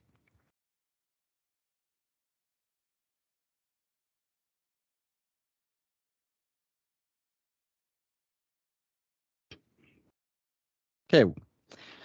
We can continue. This is a discussion. We could take a motion. We could table this until another meeting, or we could give town staff some sort of direction to begin working off of. Any suggestions? I would like to table it and have some public input here. It's a major decision to allow that public lake to be used for business. Okay, we have one suggestion for tabling. I would like to just move forward and do the, do the change to the ordinance that we've got here. I agree with Trustee Stevens. And the changes would include the time frame as far as they're required to be in the off-peak hours. Yeah, just require them to operate in off-peak hours and then give the latitude of the staff to set those peak hours. And how about raising the permit cost a little bit if people don't want to help the town generate revenue from their profits? What do you think about that? So to understand what you're proposing, they would either submit a proposal of like their profit sharing back to the town in addition to the $250 fee, or we would just increase the fee. It's too laborious to do the profit sharing thing. What are you gonna have town like analyze their tax return? Just raise the fee. If you're gonna do that, just make it flat and raise the fee. And your idea was the best. The only non-peak hours are weekdays in the morning, period. We know that. It's either 7 to 10 or 7 to 11. Holidays excluded because a federal holiday on Monday is going to have 1 million people. That's not going to count. And done. Just make this as clean and simple as possible if we're going to push it through that way. You're saying to add holidays as also one of the excluded days. Absolutely. Yeah, I Absolutely. agree. I think Absolutely. It's got, yeah. I believe that would make the best for the town, so we're not really damaging the general use of that lake for residents. I believe we could be fairly strict on peak hours. We could say there is no weekends anymore, that a permit would be allowed. And then I also do believe the parking, since parking is one of the biggest issues we have on the lake, the business would have to park on outside of there, whether that's overflow parking, however we want to write it legally. And then in terms of like I'd mentioned before, I do believe even in our permit, we could just add one line there that says if they break any of these rules, then they will not be up to be permitted after that. I guess I don't see how asking the business to park in overflow parking solves the parking issue at the lake. That's one vehicle. The issue is all the other vehicles that come along to patronize the business. So none of these issues in my mind are solved by moving in that direction. We're losing money and we're losing public space here. So what are we really doing? Why? I mean, I guess it's just not every single thing has to make money for the town. I believe this is, this is something that the lake is supposed to have people paddleboarding on it, and the lake is supposed to have people enjoying it. Profit. And to me, that is the reason why the lake is there, is for people to enjoy it in their other way. I'm a fisherman, so having paddleboarders come by me is not what I want, but I still believe that is one of the just known uses of a lake. So to me, this is what the lake is there for, and it's not just a profit and loss thing. I believe raising the fee might recoup some of that, but I believe this is just bringing people to Monument and allowing them to enjoy the lake. Yeah, and my main reason for the business license is to encourage higher, businesses that are bringing in more people to work during the off hours. I mean, they could just like was mentioned earlier, declare themselves a nonprofit and have a donation and operate during peak hours, and they would meet the legal requirements, but we'd still have the overcrowding. So I think if we encourage businesses to stay in the off hours, then it helps to mitigate some of the crowding. We don't have any evidence that people have been operating such businesses down there illegally. So to assume that they are and say, okay, well, let's turn this into a legal operation and charge you $250 a year just doesn't resonate with me. It's not even anecdotal. It's worse than that, because as far as we know, that's never even happened. We don't have any evidence that people have been operating businesses at the lake without a permit as of right now. We can't prove it, but that, again, it's just a process of, people that bring extra people along can do it during off hours, and that's how the business goes. I mean, if you're operating a business, you're trying to attract as many people as you can, so we want those to the off hours rather than in the peak hours. Yeah, that part I definitely understand, wanting people in the off hours versus the peak hours. It's just that you solve that problem and then you've got another problem. There's the parking, there's the fees, there's the staff time, there's the legal issues about giving a permit to this person and then not to the third person in line. Well, that's a first come, first served basis. All you got to do is put a stamp on the thing, and then, and then your stamp is before the other stamp. The highest amount of cars in a parking lot from 11 o'clock or earlier on a weekday is like 15 or 13. Parking's not an issue during these times. It's not going to affect anything. Not during off hours. The very last thing I want to mention is if I think maybe my opinion would have been different if, since we stopped doing permits, we saw a drastic change and everybody said, this is awesome, the lake isn't crowded, but that's just not the point. I mean, it's not reality. It hasn't changed, I think, in any noticeable way at all to have a fairly small amount of people not going twice a week. So that could still go on their own. To me, I feel maybe we would have thought differently if this absolutely changed the lake and it was no longer crowded. But we haven't had the permits here for quite a while, and there's been seemingly no change. Chief, can you speak to that? Have you seen a change since we stopped allowing lake usage?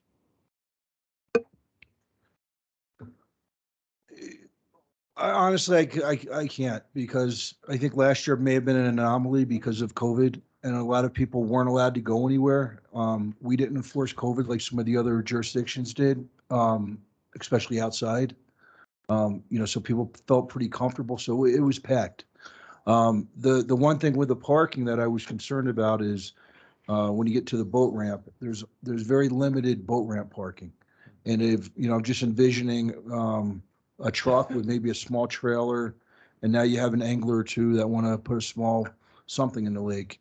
And out of those 4 or 5 spots, they're taken by, maybe two of this company's kayak trailers or something. So that was the point on that, Trustee Romano.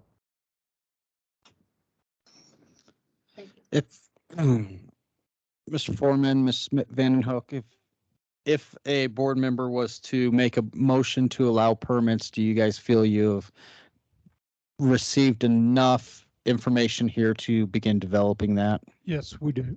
I think probably what I heard was Monday through Friday, off-peak hours.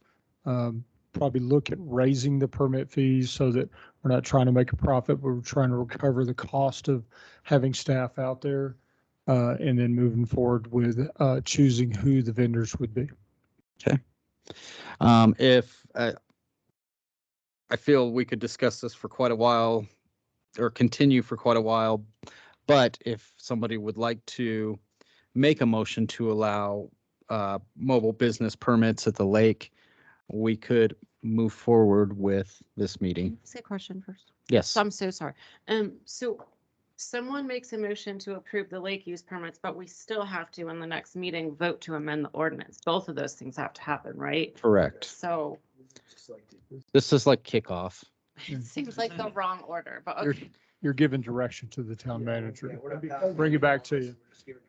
Yeah, because we're conflicted, I think we should take a vote. So I make a motion that we do a permit on a first come, first served basis for off-peak hours to allow permits and give staff discretion to set the number of permits. Second. Okay, Ms. Hogan, we have a motion and a second. Trustee Ramos? Yes. Trustee Shaning? No. Mayor Wilson? No. Trustee LeKind?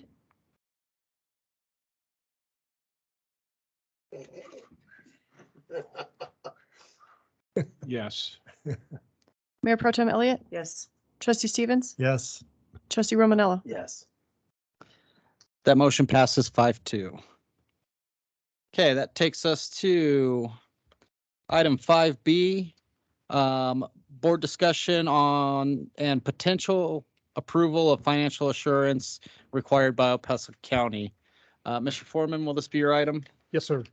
Thank you very much, Mayor and the board. Concerning our water tank project near Red Rock Ranch, in order for El Paso County to issue an erosion and stormwater control permit for this project, El Paso County currently requires financial assurance for projects built in El Paso County. Originally, for our tank project, the fiscal requirement was nearly $140,000. We're currently negotiating with the county and providing them with updates that could lower this financial assurance to around $70,000. We met with our bank today and could receive a letter of credit that would meet these financial assurance requirements for around $700. If the board approves staff providing the letter of credit, the contractor on the job has provided the town with a performance bond for our financial assurance. This is a second layer of security to El Paso County to ensure that the stormwater and erosion control work is performed to their satisfaction. I'm asking for the ability to obtain a letter of credit to present to El Paso County to meet the requirements for financial assurity. Okay, Mr. Foreman, we've been working on this project. Well, this project is in some form of the works in 10 years. Why are we not aware of this until now? We were just made aware of this. I think El Paso County passed this last year, and so this is one of our first projects that we presented to El Paso County. And so as part of the approval process, they brought this to our attention that we need to do this. And since when do municipalities do letters of credit? That's something you usually apply to a developer. It is. I think that was the intent. We've talked to several staff members and some of their commissioners, I think were talked to, and I think the intent was to have developers do this, but in actuality, the language of the ordinance says that towns, water districts, any kind of municipality or special district would have to adhere to this requirement also.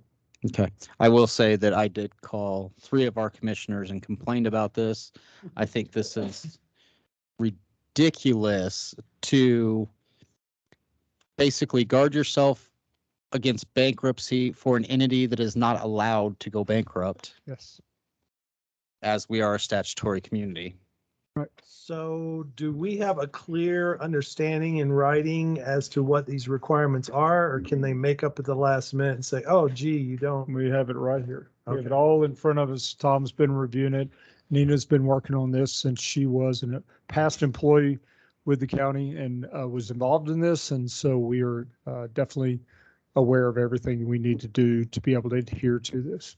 Didn't we feel that same way with the inspection of our water treatment facility? The radium project? Yes. Yes, sir, we did. And they held that up. They made us do a financial assurance on that one also at the last minute. These are pretty much new rules. I met us meeting their requirements to get our letter of credit back. Are we clear on what their expectation is in our construction? We're still negotiating what the cost is going to be. So when we first started, we thought it was going to be about $140,000. Today, after reviewing it with Nina and their staff, we've got it down to about $70,000, and that includes all the requirements that they've got on their requirement list. And so we have the checklist in front of us, and we know exactly what to do. Okay, so you're just looking for board direction on this Right, to, and the reason why I'm looking for that, I could easily spend $700 on a letter of credit, but that letter of credit, if we don't adhere to the requirements, could cost us up to $70,000 if we don't adhere. or if they change what you adhere to. Yes.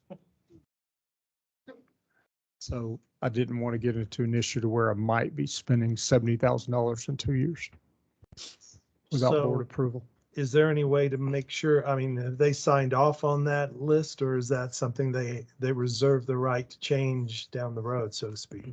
I'll let Nina address that. Well, I'm pretty sure they can't hold the board, just as our board, they cannot hold their board to future boards. Yeah, So it we're could hoping- change next election. Let me answer that a little bit. What we're hoping to do is put up this letter of credit, and we believe the commission is going to make some changes in who's going to have to put up a letter of credit, who's going to have to pay for this in the future. We think because we're going to have to address this again on the water tank on Monument Hill, and we hope that before we have to do that, they're going to remove this regulation. That's what we're going to be asking the commissioners to do. Did you want me to answer the other question? Yeah. Okay. So what's going to be agreed upon is the financial assurance estimate. So the financial assurance estimate provides a list of all of those improvements that they've identified that they need surety for, that are typically related to the MS4 permit.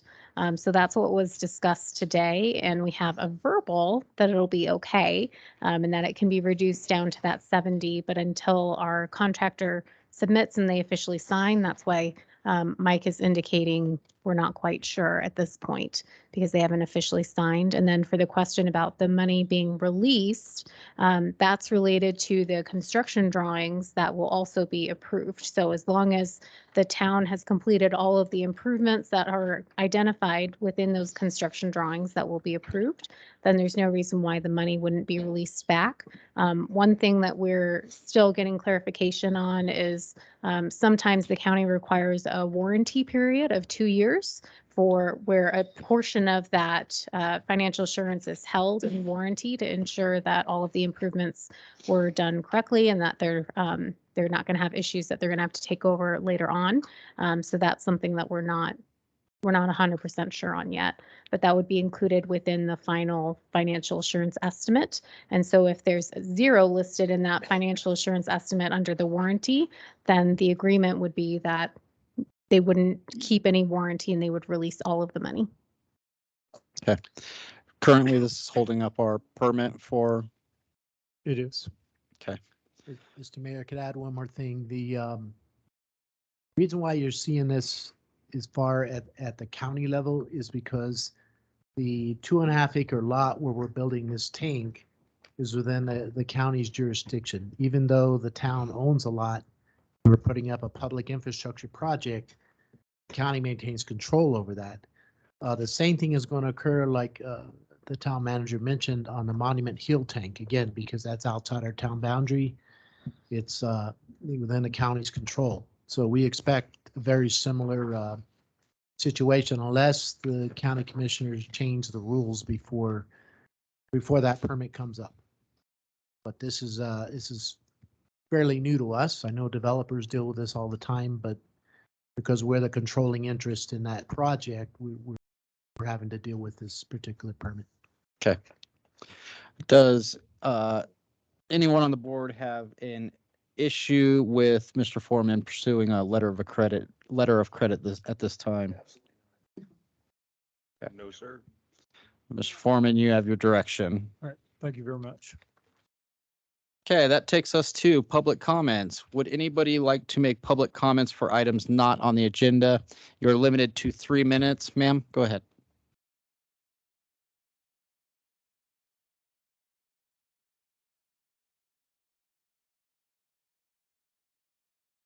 May I ask that? Timer begins when? Well, now versus after I write my name, because I lose time. Go ahead, write we know who you are. Go ahead. It's fine. All right, thank you for hearing me again. I appreciate you continuing the discussion. I know seems to be a highly contested topic at this time. And I wanted to share some information because there's clearly a lot that's not known about the ebb and flow, the dynamic that occurs at the lake with people and so forth. I have to be, and I am, an astute observer of the environment in order to develop a business model that's successful for the past 5 years. And the only reason why, again, I'm out there is because I've been allowed to operate there. I've been invited back year after year. There's two things that are the biggest threat to my business, having a permit or not, and climate change. Climate change is coming. Enough about, no more about that though. So the only time that works for my classes is first thing in the morning. There has to be no wind. My activity is a flat water activity. So 8 a.m. and 10 a.m. is when I operated, only on Saturdays. I frankly don't like to be there after 12. The dynamic and the element of the lake changes. Everybody's drunk by then and it gets rowdy out there. And so I want to leave. What's vital to the health of a community is the health of the people. And people feel healthier after they've practiced yoga and after they've been on the water because of the healing benefits of being immersed in nature. It's proven, study after study has proven this. On April 18th, you heard from numerous members of the community how much it has benefited them to have this available to them, especially in their home, and how much people that come here from outside of Monument contribute to the economy by spending their money here. They make it a day activity. They go to the farmer's market, they buy their gas here, they go to the restaurants here. So there is that revenue aspect, but there also is another very important aspect of this that isn't measured by dollars, but is measured by health. There's a limit to how many people I can have, 10, that's it. I'm just one person. I can't grow it any more than that. 10 people come, 10 people go. I really can't have my van in the parking lot because I need to have access to my equipment. If I have three people in the 8 a.m. class and 10 people in the 10 a.m. class, I have to be able to move boards in and out. So I get there super early, park my van out of the way of everybody, so I can do that. There is a huge problem with how the boat launch area is treated. People set up and lounge out there. They park their cars right there. They pump their boards right there. So if that was treated a bit differently so that people knew exactly how to conduct themselves around the boat launch area, that would be safer and it would have a freer flow of moving. I am very aware of how things move out there. If you want information, I have tons of data, my own data for my business, and data from my observation of being there for 5 years. Profit sharing is disenfranchising. I could never afford to live here. I will never make enough money to be able to live here. I don't care to. I live modestly and I enjoy what I do. And thank you for having the discussion. And I hope it can happen for me this year. I mean, there's only 2 months left of the season for me, July and August. So. Thank you. Is there anyone else who would like to make public comment? Sir?